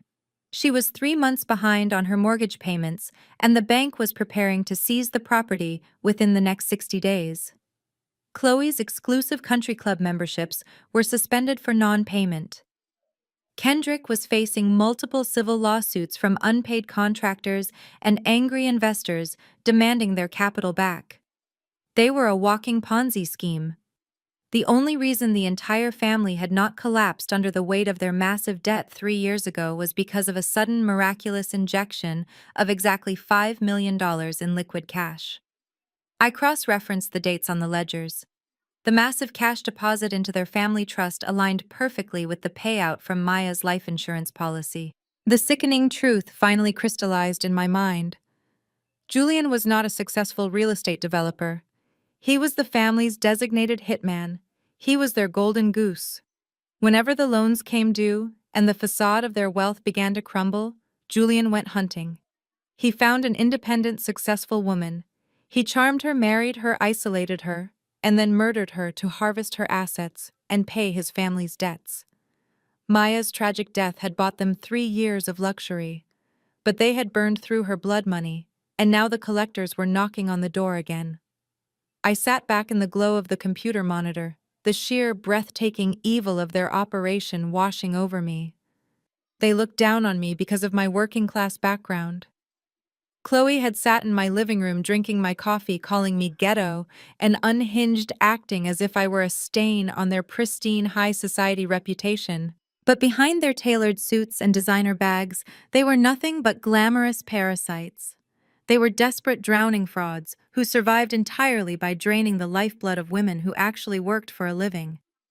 My $50,000 bridge loan was not going toward a new zoning permit. It was a desperate last-minute patch to keep Kendrick's creditors from filing criminal fraud charges against him this week. Julian had tried to poison me at dinner because Evelyn's house was about to be seized by the bank. My murder was nothing more than a scheduled financial transaction to balance their corrupted ledgers. I ejected my flash drive and powered down the terminal. The fear and shock that had kept me running since the restaurant were entirely burned away, replaced by an absolute freezing resolve. I knew their secrets. I knew their vulnerabilities. They desperately needed my money to survive, and they were running out of time. If I stayed hidden, they would eventually find me, or they would find a judge to execute the power of attorney in my absence. I could not hide. I had to go back. I had to walk directly back into the lion's den, look my husband in the eye, and pretend his little intervention had worked. I was going to use their own desperation against them, and I was going to make sure that when their fake empire finally fell, they would all be buried underneath it. I walked out of the glass doors of my office building and immediately hailed a cab to take me back to my townhouse. The ride across the city gave me 20 minutes to completely bury the fierce, competent professional I was and resurrect the terrified, broken woman Julian needed me to be. I had to look like a complete mess. I rubbed my eyes forcefully until the whites were entirely bloodshot and puffy. I kept the oversized cheap thrift store hoodie pulled tight around my shoulders. I had spent my entire adult life learning how to project strength, how to command a boardroom, and how to never show an ounce of weakness. Now my survival depended entirely on my ability to surrender all of that. When the cab pulled up to my street, I saw Kendrick's black SUV was gone, but Julian's sleek sports car was parked directly in the driveway. He had come back. He was waiting for me. He could not afford to let his $5 million payout simply walk away without a fight. I walked up the driveway and unlocked the front door. The house was dead quiet. The shattered ceramic from Chloe's coffee mug had been neatly swept away, leaving no physical trace of the morning's violent confrontation. Julian was sitting on my custom velvet sofa. He held a crystal glass of dark bourbon in his right hand. He was staring blankly into the unlit fireplace. The moment the front door clicked shut, he stood up. His posture was totally rigid. His jaw was locked tight. He was ready for a war. He was ready to call the police himself, have them drag me out, and use my disappearance as proof of my mental decline. I did not give him a single second to execute his plan. I dropped my duffel bag onto the hardwood floor. It hit the ground with a heavy thud. I let out a loud, pathetic, trembling sob. I collapsed to my knees right there in the entryway foyer. I buried my face in my hands and began to weep violently. It was not a quiet, dignified cry. It was a messy, gasping, total breakdown. "I am so sorry," I wailed, letting my voice crack and pitch upward. "I am so sorry, Julian." "You were right. You were right about everything." Julian completely froze. The calculated anger in his eyes flickered instantly, replaced by a cautious, arrogant surprise. I kept crying, forcing the tears to stream rapidly down my cheeks. "I do not know what is wrong with me," I babbled, wrapping my arms tightly around my own torso. "The stress from the firm is destroying me. The audits, the long hours, the lack of sleep. I thought people were following me yesterday. I thought you were trying to hurt me at the restaurant. I was so scared. I do not want to be crazy, Julian. Please do not let them lock me away. Please forgive me." I sounded completely pathetic. I sounded entirely broken. And it was the sweetest music his massive narcissistic ego could ever hear. He set his bourbon glass down on the console table and walked quickly over to me. He knelt on the floor and pulled me forcefully against his chest. I had to use every ounce of willpower in my body not to physically recoil from his touch. I pressed my face against his expensive designer shirt, breathing in the scent of his cologne, knowing with absolute certainty that he was a murderer. "Shh," he murmured, stroking the back of my head. "It is okay, Simone. I am here. I am not going to let anyone hurt you. We are going to get you the help you need." I nodded frantically against his chest. I told him I would sign whatever medical proxy documents he needed. I told him I trusted him to take over my accounting firm temporarily until I was better. I handed him the keys to my entire life on a silver platter, knowing full well I had already locked down my accounts and changed all the digital locks. He helped me up from the floor, his arm wrapped tightly around my waist, and led me to the couch. He poured me a glass of cold water and played the role of the devoted, tragic caregiver. He promised me he would call off the private doctors for now, as long as I promised to rest and let him handle my financial affairs. I promised. I played the exhausted, heavily medicated wife to absolute perfection. After an hour of holding my hand and whispering sweet, empty lies, Julian finally let out a long sigh. He rolled his shoulders backward, pretending the emotional toll of dealing with my insanity was weighing heavily on his body. "I'm going to take a quick shower," he said, kissing my forehead softly. "You just lay here and relax. I will order some expensive takeout for us. Just rest your mind, my love." I nodded slowly, closing my eyes and pulling a thick throw blanket up to my chin. I listened closely as his footsteps ascended the hardwood stairs. I heard the heavy door of our master bathroom click shut. A few seconds later, the distinct rushing sound of the shower turning on echoed through the plumbing. The exact moment the water hit the shower tiles, my eyes snapped open. I threw the blanket off my body and moved with silent, practiced speed. I grabbed my duffel bag from the foyer and pulled out my specialized encrypted flash drive. Julian was arrogant, but he was also incredibly careful. He never left his personal laptop lying around the house. He kept it locked inside a heavy leather briefcase inside his home office. I jogged silently up the carpeted stairs, bypassing the master bedroom and slipping directly into the guest room he had converted into his private workspace. The leather briefcase was sitting exactly where I expected, resting on the center of his mahogany desk. He had locked it with a 3-digit combination dial. But Julian was a creature of extreme vanity. I spun the tiny metal dials to his own birth month and day. The brass latches popped open with a loud click. I pulled out his sleek silver laptop and set it flat on the desk. I did not bother trying to guess his password. I am a forensic accountant. I hunt white-collar criminals for a living, and I came fully prepared with military-grade extraction tools. I inserted my flash drive into the side port of his laptop and executed a forced boot sequence. By bypassing his operating system entirely, I prevented his tracking software from logging my activity. The bright screen went completely dark, then loaded a black command terminal directly from my drive. I quickly typed in a series of commands to initiate a direct sector-by-sector physical clone of his entire hard drive. This would not just copy his visible files, it would copy his hidden partitions, his encrypted folders, and every single deleted communication he thought he had wiped from the disk. A bright green progress bar appeared on the black screen. 10%, 20%. The silence in the room was suffocating, broken only by the faint, high-pitched hum of the computer fan and the distant sound of the shower running down the hall. My heart beat in a slow, steady rhythm. I was not afraid. I was intensely focused. 40%. I knew this laptop held the entire digital blueprint of his crimes. It held the truth about Apex Holdings, the offshore accounts he used to hide Maya's life insurance money, and the exact plans he had made with Chloe and Kendrick to dispose of my body. 60%. The water down the hall suddenly shut off. I froze instantly.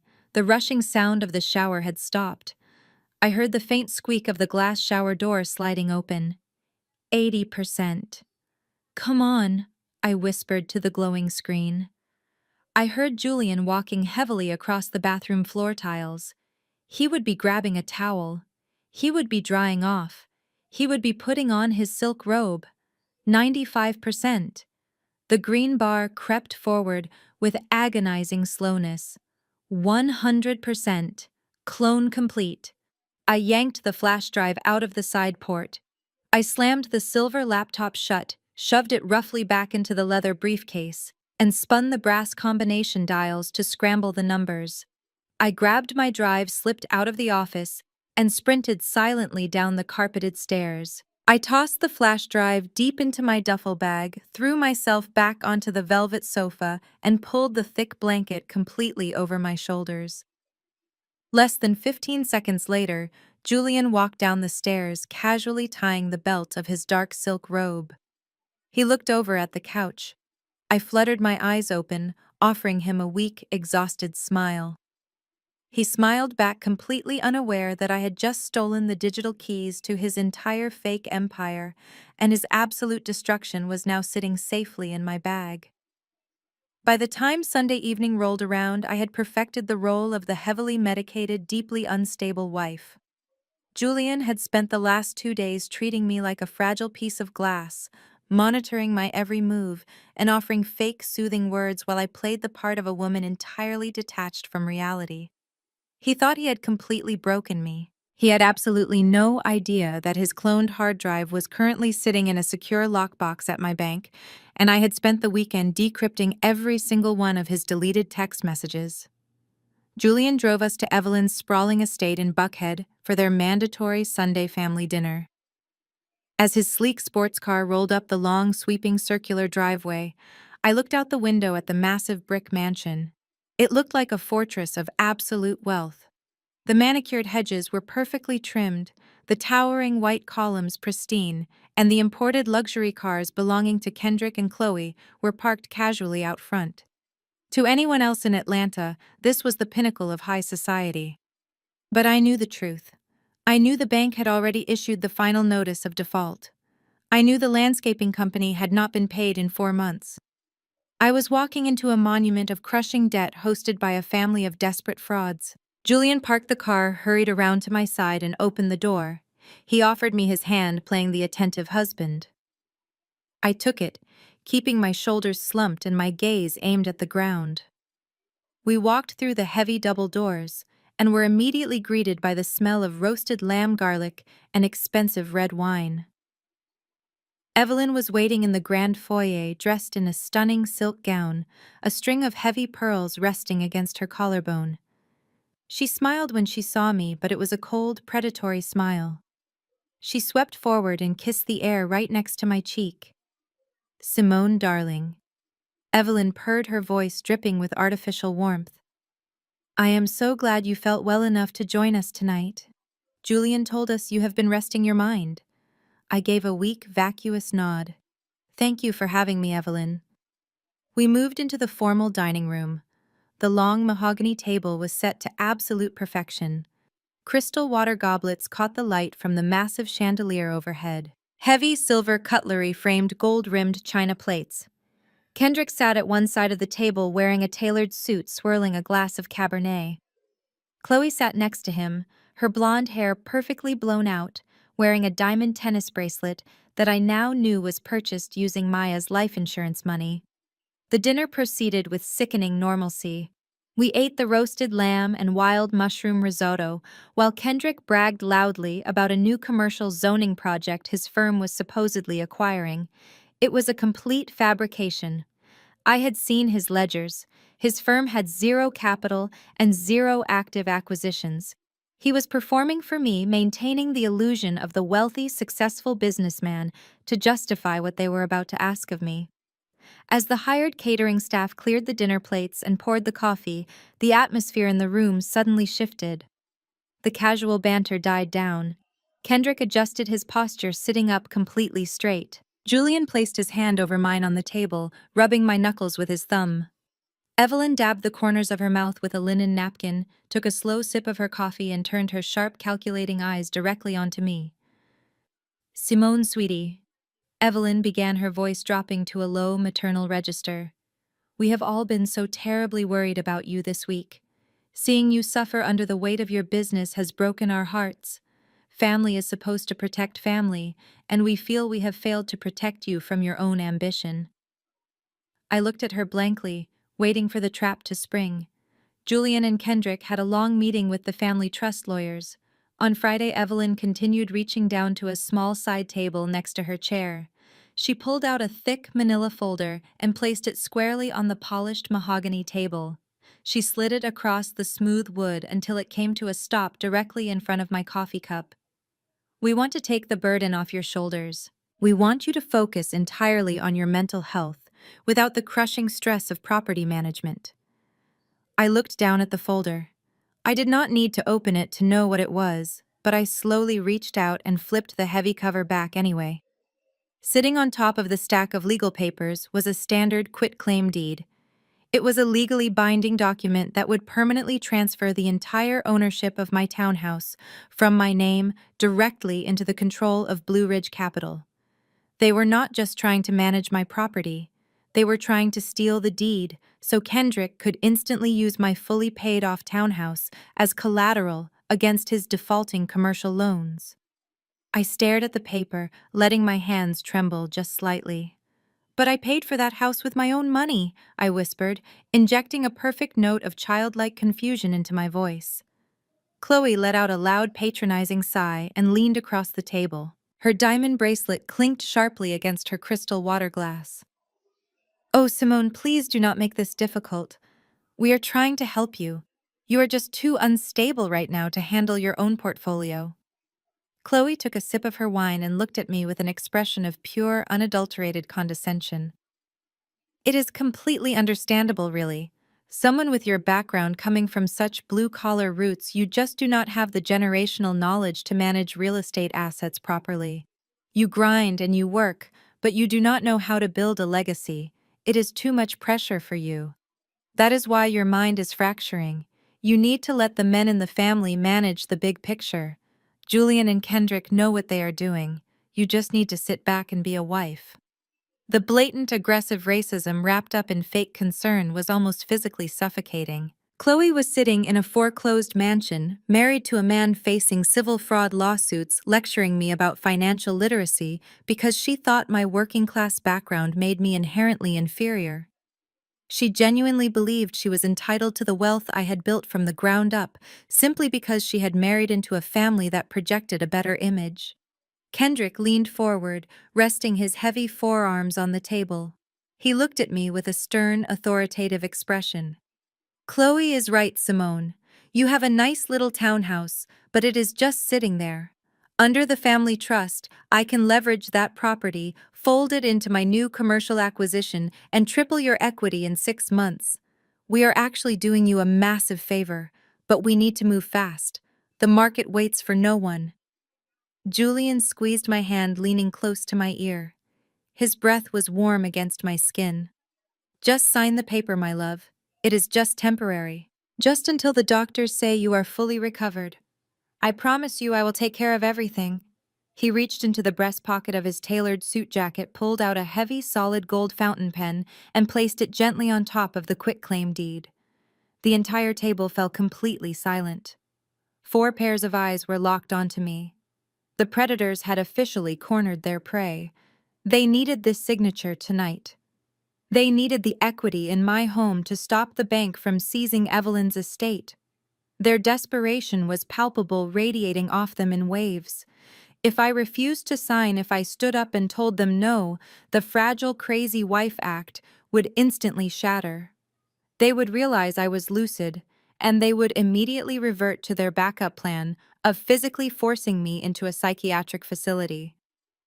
I looked at the gold pen. I looked at the signature line on the deed. I could feel Julian's pulse beating steadily against my hand. I slowly reached out. My fingers brushed the cold metal of the pen. Evelyn leaned forward eagerly, her eyes gleaming with absolute greed. Chloe smiled a smug, victorious smile. I picked up the pen. I brought it down to the paper. The gold tip hovered a millimeter above the signature line. Then I let the pen slip from my fingers. It clattered loudly onto the china plate. I pulled my hands back and pressed them against my temples, squeezing my eyes shut. I let out a sharp, ragged gasp, rocking back and forth in my chair. I cannot see the words, I cried out, my voice high and panicked. The letters are moving around the page. Everything is blurry. Julian stiffened next to me. Simone, stop it. Just sign your name. I cannot, I sobbed, letting the tears spill over my eyelashes and run down my cheeks. My hands are shaking too much. My head is pounding. I do not understand what this paper says. The doctor said I am not supposed to look at legal documents when my anxiety is this high. You promised you would not stress me out today, Julian. You promised. I buried my face in my hands and began to hyperventilate loudly. It was a spectacular performance. I was using their own weaponized narrative against them. They had spent the entire week convincing me and the world that I was completely unhinged. Now they were trapped by their own lie. A legally binding deed transfer signed by a woman actively hyperventilating and crying about hallucinations would be instantly thrown out by any competent notary or judge. Evelyn slammed her hand down on the mahogany table. The silverware rattled. For God's sake, Simone, pull yourself together and sign the document. Mom, stop, Julian snapped, standing up quickly. He could see that pushing me further right now would completely break my fragile state and ruin the legality of the document. He pulled my chair back and wrapped his arms around me, pulling me up from the table.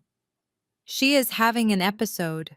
The medication is making her blurry. Kendrick let out a loud, frustrated curse, tossing his napkin onto his plate. This is ridiculous, Julian. We need that equity release by Tuesday morning. I will get her to sign it tomorrow when she is calm. Julian fired back, shooting his brother a warning look. Just back off. I buried my face into Julian's shoulder, sobbing quietly, while internally my mind was cold, sharp, and calculating. I had bought myself the time I needed. I had secured the 24 hours required to execute my final strike. I let Julian guide me away from the dining table, leaving the unsigned deed sitting next to the roasted lamb. They thought they were sending a broken woman home to rest. They had no idea they were sending an auditor home to finalize their absolute destruction. Julian had his hand firmly pressed against the small of my back, guiding me away from the dining room and toward the grand foyer of the estate. I took 3 steps before I suddenly stopped planting my heels into the imported rug. I let out a long, shuddering breath and aggressively wiped the tears from my cheeks with the back of my hand. I am being ridiculous, I whispered, forcing a weak, deeply embarrassed laugh. I do not want to ruin Sunday dinner for everyone. Just put the legal papers away, Evelyn. Please. I just want to sit down and finish my food. Julian hesitated, his grip tightening defensively on my waist. He wanted me out of that house before I caused a larger scene. But Evelyn, ever the pragmatist who hated the idea of an expensive catered meal going to waste, immediately nodded from the head of the table. Of course, darling, Evelyn said smoothly, though her eyes were sharp with irritation. The business can wait until tomorrow. Sit down and nourish yourself. I turned around, walked back to my chair and sat down. Kendrick snatched the unsigned quitclaim deed off the table and shoved it roughly back into the thick manila folder, his face red with barely suppressed rage. Chloe rolled her eyes, let out a loud huff of annoyance, and took a massive gulp of her red wine. I picked up my heavy silver knife and fork and began calmly cutting my roasted lamb. The juxtaposition of my sudden quiet composure against my previous hysterical breakdown was entirely deliberate. I needed them completely off balance for what I was about to do. I am so sorry for the outburst, I said softly, chewing a small bite of meat and looking down at my plate. It is just work. The stress of this new contract is bleeding heavily into my personal life. Chloe slammed her wineglass down onto the table. Then quit, Simone, she snapped, abandoning her fake sympathy entirely. Julian makes more than enough money to support you. You do not need to be running a firm if it is making you act this crazy. I cannot quit, I replied, taking a slow sip of my ice water. The IRS specifically requested my firm to handle this audit. It is a massive offshore real estate fraud case. The federal agents are breathing down my neck, and it is just so much data to process. Kendrick stopped chewing. His knife hovered motionless over his plate. The IRS. He repeated, his voice suddenly lacking its usual arrogant boom. Yes, I continued casually, waving my hand dismissively, as if I were talking about the weather. It is a fascinating case, really. A local holding group has been actively funneling millions of dollars through a Delaware shell company to cover their defaulting commercial loans. I paused, letting the silence stretch for one agonizing second. The exact amount of the primary default is $4.2 million, I said, maintaining a light conversational tone. They are trying to cover it up by secretly leveraging residential family properties, but their paper trail is incredibly sloppy. The registered agents use their own boutique law firms to set up the ghost corporations. It is amateur hour. The feds are going to freeze all their assets by the end of the month. The dining room went completely terrifyingly silent. The ambient noise of the estate seemed to vanish. No one took a breath. No one moved a muscle. Chloe froze with her glass halfway to her mouth, her eyes wide and panicked. Kendrick dropped his silver fork. It hit his china plate with a loud, sharp clatter that echoed violently in the quiet room.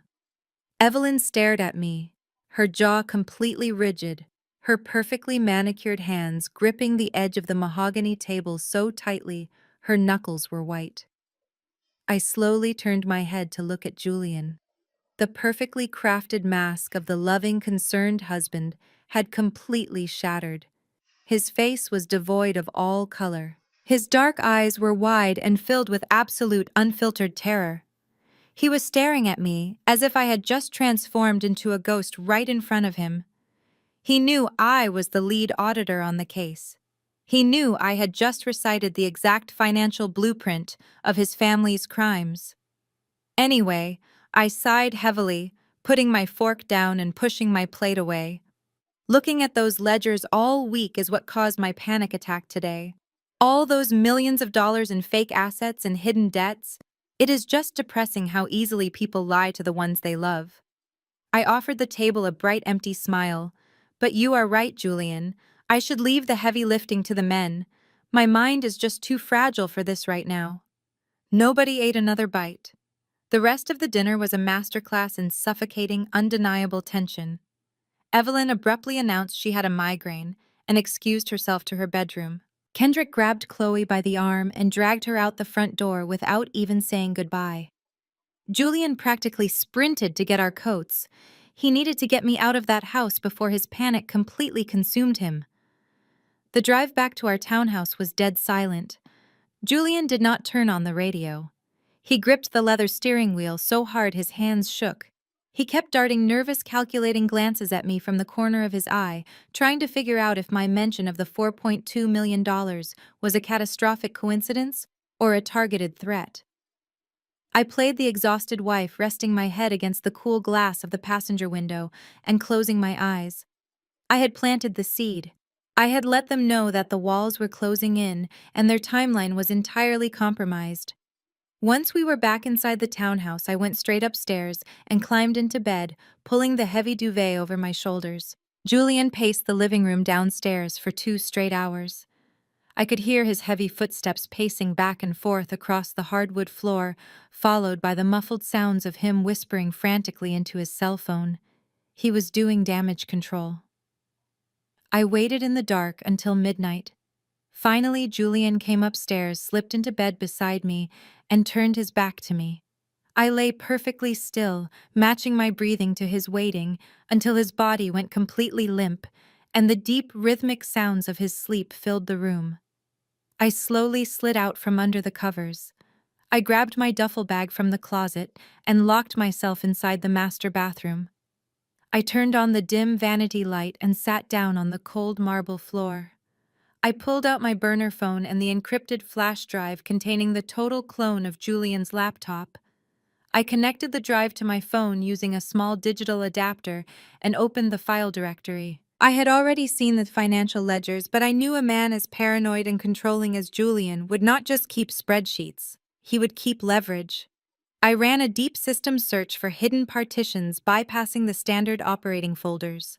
Deep within a system directory disguised as a mundane audio driver update file, I found exactly what I was looking for.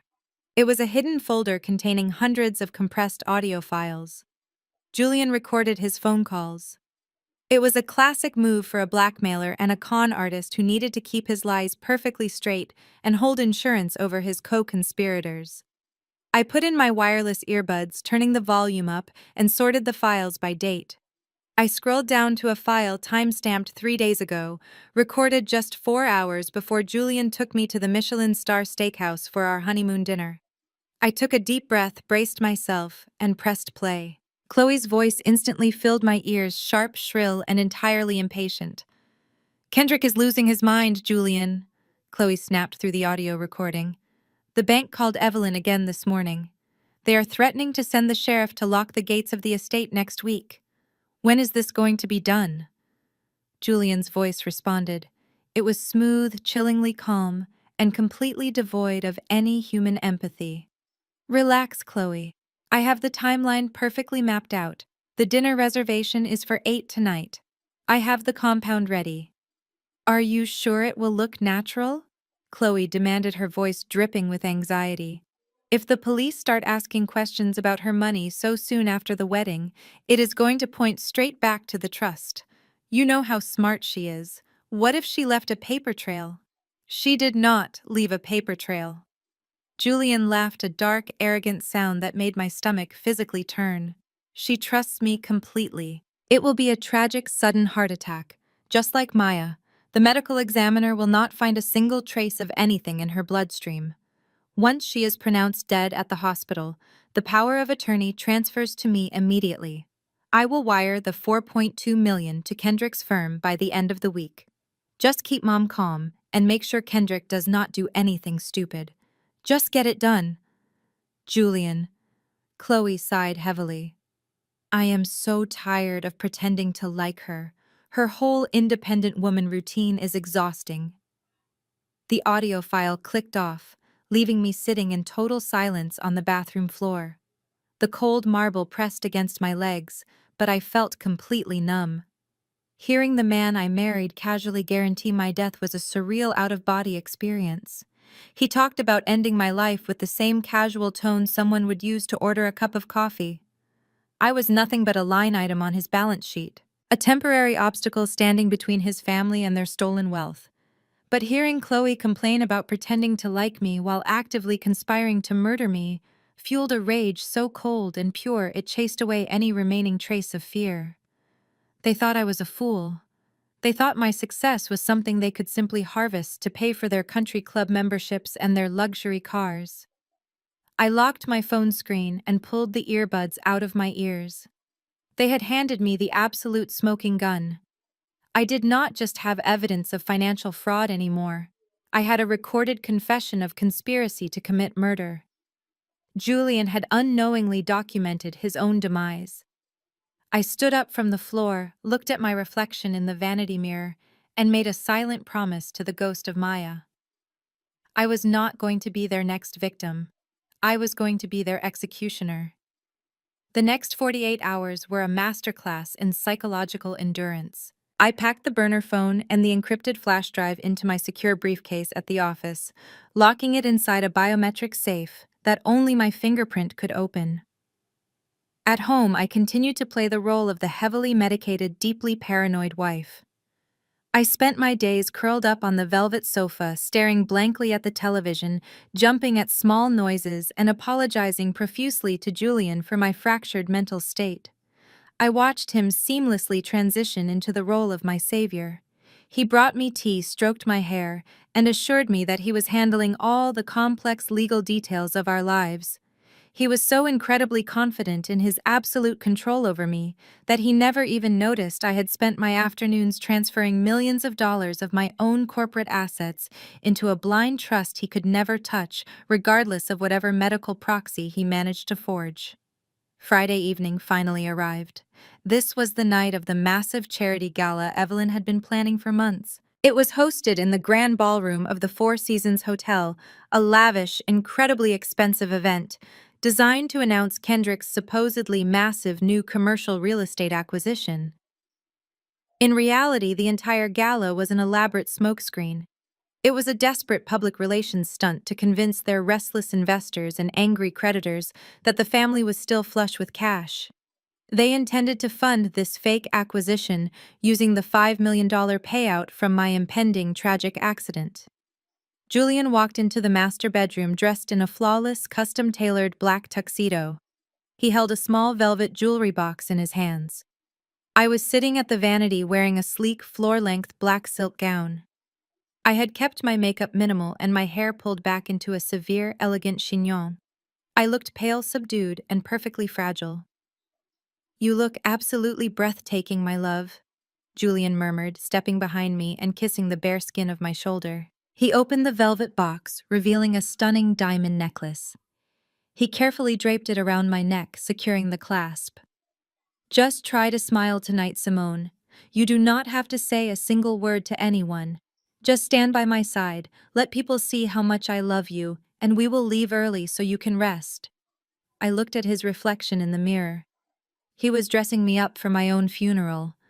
The diamond necklace was not a gift of love. It was a prop to maintain the illusion of his wealth and devotion. I reached up and touched the cold stones, offering him a weak, grateful smile. "Thank you, Julian," I whispered. "I will be good, I promise." We took a private town car to the hotel. When the heavy brass doors of the ballroom swung open, the sheer scale of their financial deception was overwhelming. The room was packed with hundreds of Atlanta's black elite. politicians, corporate executives, and wealthy socialites mingled under massive crystal chandeliers. Waiters in white coats circulated with trays of vintage champagne and beluga caviar. Evelyn was holding court near the center of the room, wearing a shimmering gold gown, laughing loudly and accepting compliments as if she were royalty. Kendrick was aggressively shaking hands near the open bar, slapping investors on the back, selling the dream of a commercial empire that did not actually exist. Chloe stood by his side, draped in designer silk, looking down her nose at the catering staff. They were burning through credit they did not have completely, relying on the absolute certainty that I would be dead before the final invoices came due. Julian kept a firm, protective hand on the small of my back as we navigated the crowded room. He introduced me to several prominent city council members and wealthy developers. Each time he spoke over me, gently explaining that his brilliant wife was taking a much-needed sabbatical due to severe exhaustion. He played the protective, heartbroken husband so perfectly that several women actually placed their hands over their hearts, offering me looks of deep, genuine pity. I kept my eyes lowered, nodding softly, allowing him to paint me as a tragic figure. At exactly 9 o'clock, the lights in the ballroom dimmed. A spotlight hit the large stage erected at the far end of the room. The low hum of conversation faded as Julian stepped up to the podium. He adjusted the microphone, offering the crowd that signature, devastatingly charming smile that had once convinced me he was the man of my dreams. "Good evening, everyone," Julian began, his deep, resonant voice echoing beautifully through the massive speakers. "Thank you all for being here tonight to celebrate not just the future of our city, but the future of our family." The crowd broke into polite applause. Kendrick raised his glass from the front row, grinning broadly. "As many of you know, my brother Kendrick and I are officially breaking ground on a revolutionary new commercial development project next month." Julian continued, lying smoothly to a room full of people he owed money to. "It is a testament to the legacy our mother Evelyn built for us. Generational wealth is not just about money, it is about vision, it is about community, and it is about the unwavering support of the people we love." Julian paused, letting the weight of his words settle over the room. His expression suddenly softened, shifting from the confident businessman to the vulnerable family man. The spotlight seemed to catch a glint of manufactured moisture in his eyes. He looked directly at the table where I was sitting. "I want to take a special moment tonight to acknowledge my incredible wife Simone," he said, his voice dropping to a softer, more intimate octave. The entire room turned to look at me. I kept my hands folded neatly in my lap. Many of you know Simone as a titan in the financial sector, a brilliant, fiercely independent auditor who built her own empire. But brilliance comes with a heavy cost. Simone has been struggling recently. The immense pressure of her career has taken a severe toll on her health and her beautiful mind. A collective murmur of sympathy rippled through the audience. Evelyn pressed a linen napkin to her chest, pretending to look moved. "It breaks my heart to see her fight this battle." Julian continued, his voice cracking with perfect theatrical emotion. "But I want everyone in this room to know that family is forever. I will stand by her side through the darkest moments. I will carry her burdens when she cannot carry them herself. Please raise your glasses. To my beautiful, fragile wife, may she find the peace she so desperately deserves." Hundreds of crystal glasses went up in the air. The crowd applauded warmly, deeply moved by the tragic romance of a wealthy developer standing by his broken bride. Julian raised his own glass from the podium, looking down at me with an expression of absolute terrifying triumph. He had successfully secured his alibi. He had publicly established my mental decline. He had laid the final brick in the narrative that would protect him when my heart miraculously stopped beating. The applause began to fade. Julian smiled, preparing to step down from the podium. He expected me to sit there, lower my head, and cry softly into my napkin. He expected me to be the victim he had engineered me to be. Instead, I pushed my chair back and stood up. I did not stumble. I did not look down. The posture of the broken, heavily medicated woman instantly evaporated. I rolled my shoulders back, standing tall in my black silk gown, the diamond necklace catching the light from the chandeliers. The polite murmurs in the crowd instantly died away. The room fell into a heavy, confused silence. People parted automatically as I stepped away from the table and began walking down the center aisle toward the stage. My strides were long measured and completely grounded in absolute authority. I kept my eyes locked directly on Julian. I watched the confident, triumphant smile slowly slide right off his face. His hands gripped the edges of the wooden podium. He glanced quickly toward Kendrick, a flash of genuine panic finally breaking through his perfect facade. He had no idea what I was doing, but he knew I was not supposed to be standing up. I reached the short flight of stairs leading up to the stage. My high heels clicked sharply against the wood. I walked directly up to the podium, stepping into the blinding glare of the spotlight right next to the man who planned to murder me. Julian moved to block the microphone, his chest heaving slightly. "Simone," he whispered, his voice incredibly low and laced with absolute venom. "What the hell are you doing? Sit down right now. You are having an episode." I did not answer him. I reached out and wrapped my hand around the stem of the microphone.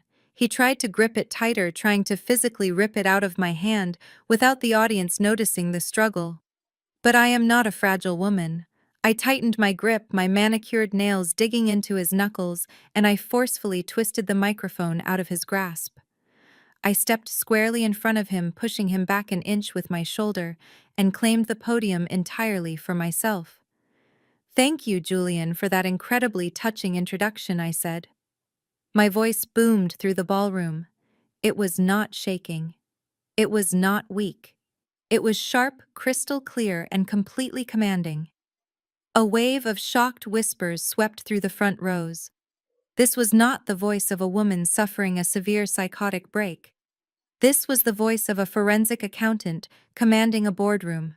Off to the side of the stage near the front tables, Chloe suddenly realized the entire narrative was collapsing. She dropped her champagne glass on the table and practically sprinted toward the side stairs of the stage. Her face was flushed with anger. She marched directly up to the podium, ignoring the hundreds of people watching her. She grabbed my left arm, her acrylic nails digging painfully into my bare skin.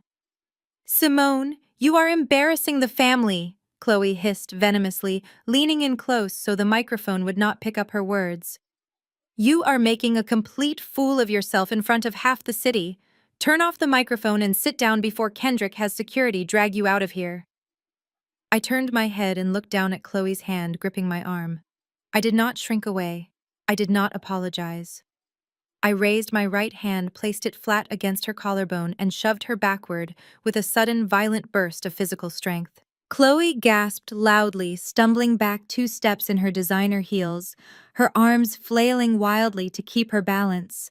The crowd collectively gasped. Julian lunged forward to grab the microphone again, but I swiftly stepped to the side, maintaining my absolute control of the stage. I looked past the stunned faces of Evelyn and Kendrick in the front row. I looked past the wealthy socialites and the city politicians. I looked all the way to the back of the massive ballroom directly at the elevated audiovisual booth. Sitting behind the mixing board was a young, highly paid technician I had met with secretly that afternoon. He had my encrypted flash drive plugged directly into the hotel's main projection system. I caught the technician's eye. I gave him a single sharp nod. It was time to burn the empire to the ground. The massive digital screens stretching across the entire back wall of the stage flared blindingly white. The ballroom lights dimmed simultaneously, forcing every single eye in the room to look directly at the towering display. I pressed a button on the small black remote the audiovisual technician had slipped into my hand earlier that afternoon. The first document materialized on the screens in crisp, undeniable high definition. It was a certified bank notice of default. The name at the top was printed in bold black ink, Evelyn. And right below it was the address of the sprawling Buckhead estate we had just dined at on Sunday. The words "Final Notice of Foreclosure" were highlighted in bright, glaring yellow. A collective gasp echoed through the ballroom. The wealthy politicians, socialites, and corporate executives who had just been clapping for Julian were now staring at the screens in absolute shock. I pressed the button again. The screen shifted to the next document. It was the official bankruptcy filing for Kendrick's flagship real estate development firm, showing zero assets and millions of dollars in defaulted liabilities. I raised the microphone to my lips. Generational wealth is indeed a fascinating concept, I said, my voice cutting cleanly through the rising confused murmurs of the crowd. But it appears the only vision this family truly shares is a highly organized Ponzi scheme. The revolutionary new commercial development project my husband just announced does not exist. The firm has absolutely zero capital. In fact, Kendrick is currently facing over $4 million in default loans and multiple civil fraud lawsuits from the very investors standing in this room tonight. Kendrick's face turned ash gray. An older gentleman in the second row, one of Atlanta's most prominent commercial investors, shouted furiously, demanding to know what was going on. Chloe was still standing near the edge of the stage, her mouth hanging open, completely paralyzed by the sudden catastrophic destruction of her social standing. Julian finally snapped out of his frozen shock. He lunged toward me, his handsome face twisted into a mask of pure ugly rage. "Turn it off!" he screamed, reaching desperately for the remote in my hand.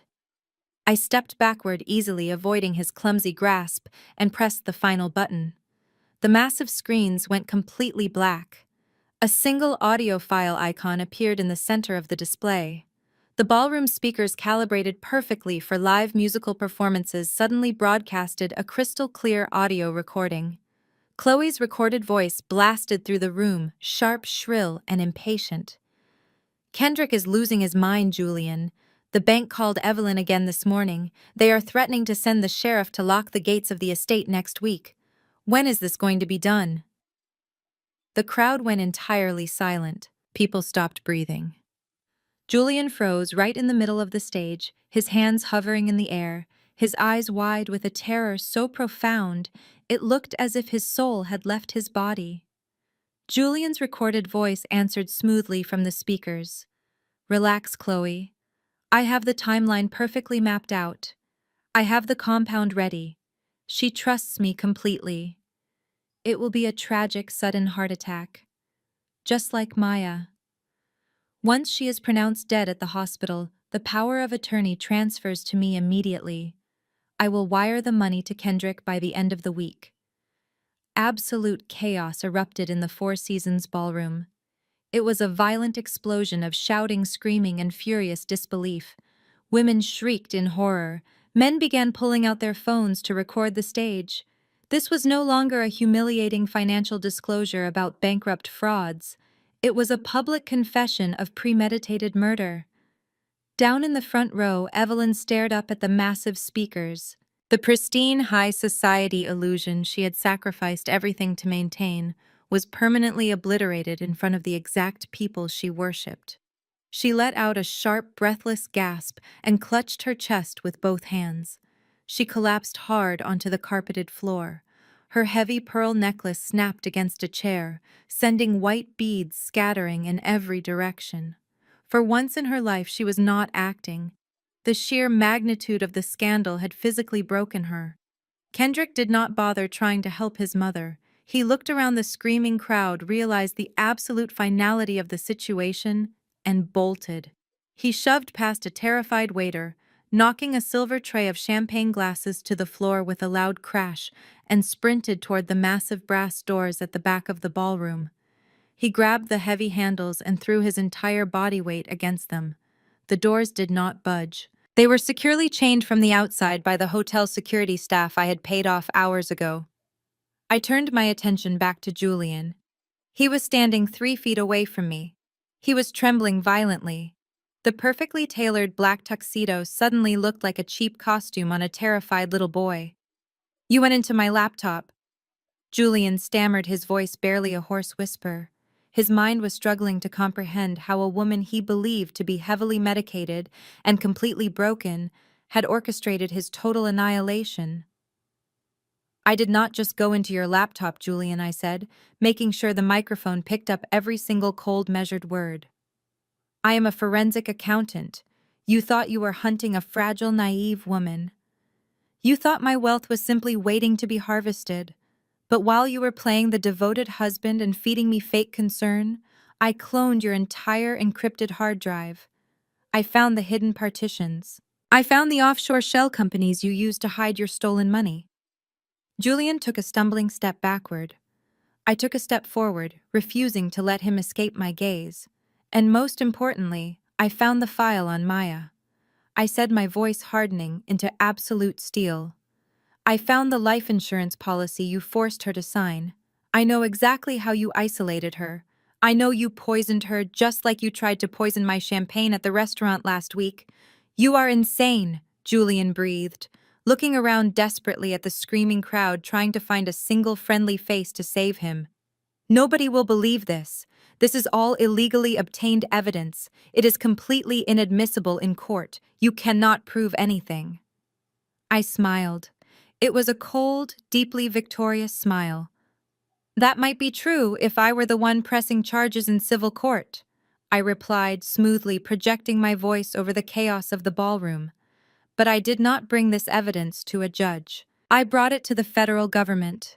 I spent yesterday afternoon sitting in a secure conference room with 3 senior agents from the Federal Bureau of Investigation and 2 lead auditors from the Internal Revenue Service. I handed them every single wire transfer, every recorded phone call, and the entire paper trail of Kendrick's embezzlement scheme. Julian's knees literally buckled. He dropped heavily onto the wooden stage. The realization washed over him entirely.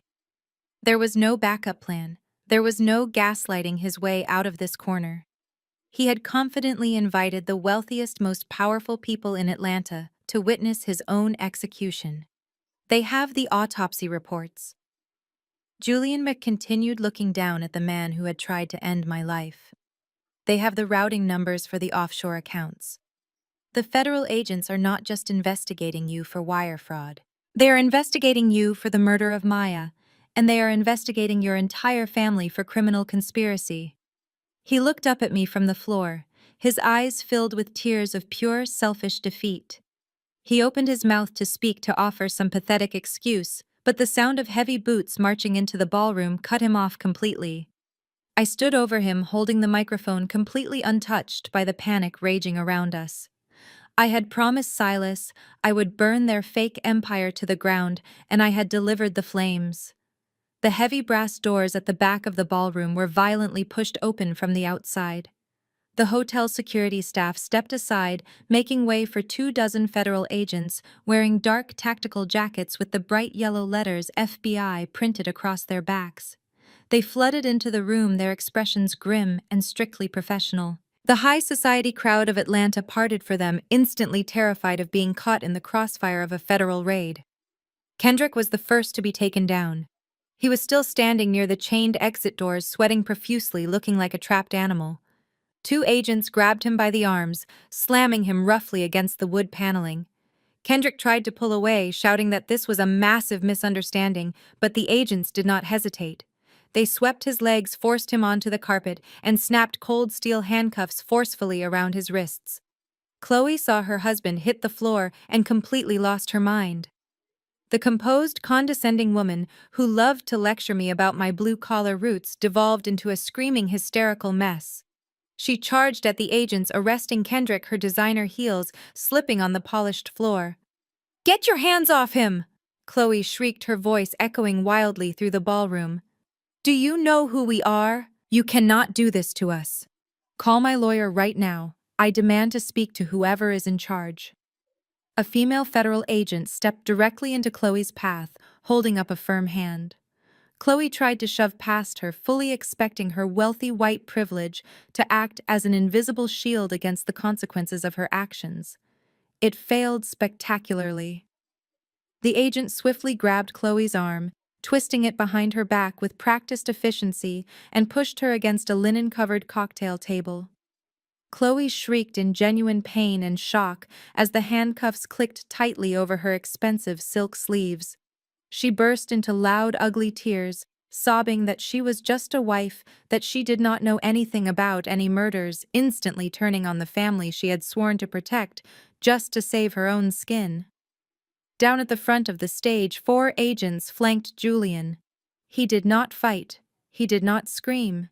He simply knelt on the wooden floor, his head bowed, looking absolutely pathetic. An agent hauled him roughly to his feet and pulled his arms behind his back.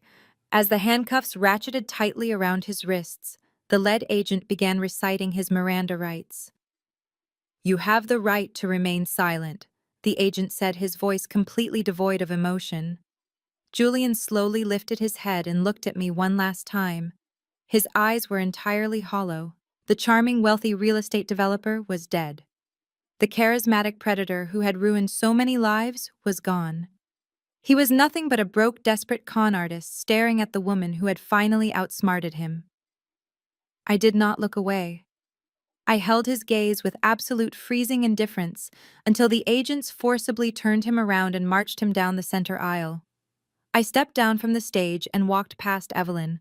She was still sitting on the carpeted floor where she had collapsed. Her gold gown was wrinkled.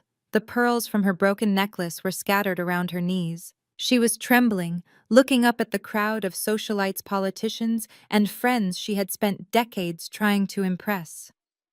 Not a single person stepped forward to help her up. The people she worshipped, the elite circles she had sacrificed Maya's life to remain a part of, were looking at her with absolute disgust. They were whispering, pointing, and turning their backs on her. The bank was going to seize her mansion by the end of the month. The federal government was going to freeze every single dime in the family trust. She was going to be left entirely destitute, publicly disgraced, and utterly alone. Her precious legacy was completely destroyed, and she had to sit there on the floor and watch it burn. I walked past her without saying a single word.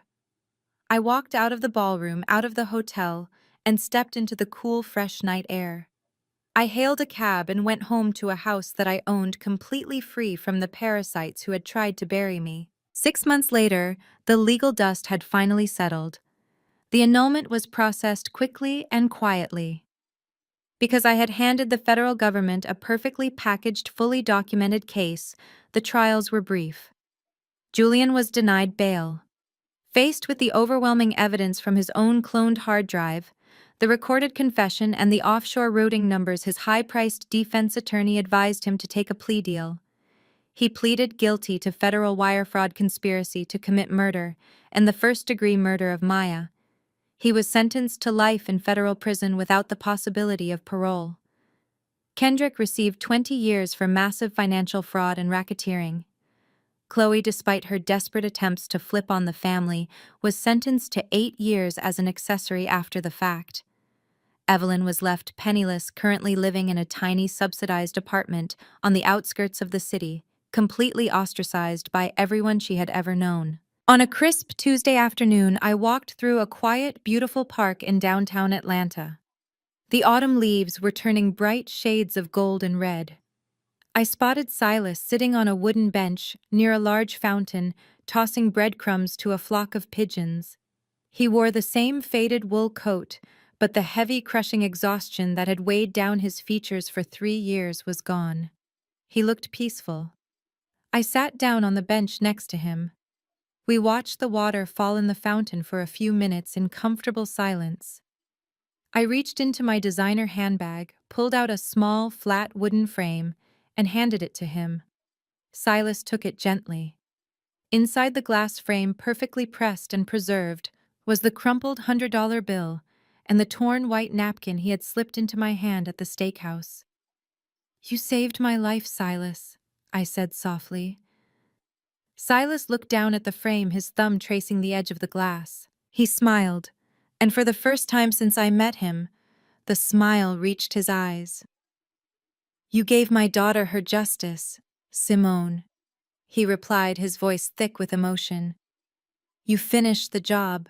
Maya can finally rest." We shared a long, silent nod of absolute respect. We were permanently bound by the trauma we had survived and the justice we had fought for. I stood up, touched his shoulder lightly, and walked away, leaving him to sit in the sun. I drove back to the financial district, pulling into the private underground parking garage of my newly expanded firm. Kendrick had always bragged about building a commercial empire. I actually did it.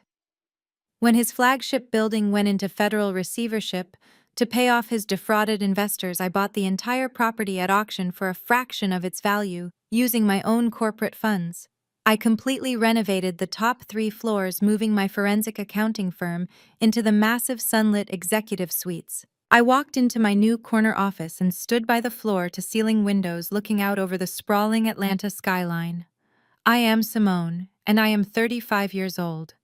I survived a predator who wore the mask of a perfect husband. I survived a family that viewed my success as a threat and my life as a commodity. They taught me a valuable lesson. Family is not determined by a marriage license, and it is certainly not a free pass for abuse. Just because someone sits at your dinner table does not mean they have your best interests at heart. People will try to weaponize your independence. They will try to call you crazy when you notice their lies. They will demand that you shrink yourself to make them feel powerful. But I refuse to shrink. I refuse to be a victim. I dug my heels in. I trusted my own brilliant mind, and I fought back with everything I had. Today I am alive. I am incredibly wealthy. I am completely free. And I am writing the rest of my story exactly the way I want it. Have you ever had to trust your gut when everyone around you is trying to make you doubt your own reality? How did you break free from their control? I would love to hear your stories of survival and success in the comments below. If my journey resonated with you, please hit the like button and subscribe to hear more stories of women standing up, fighting back, and reclaiming their power.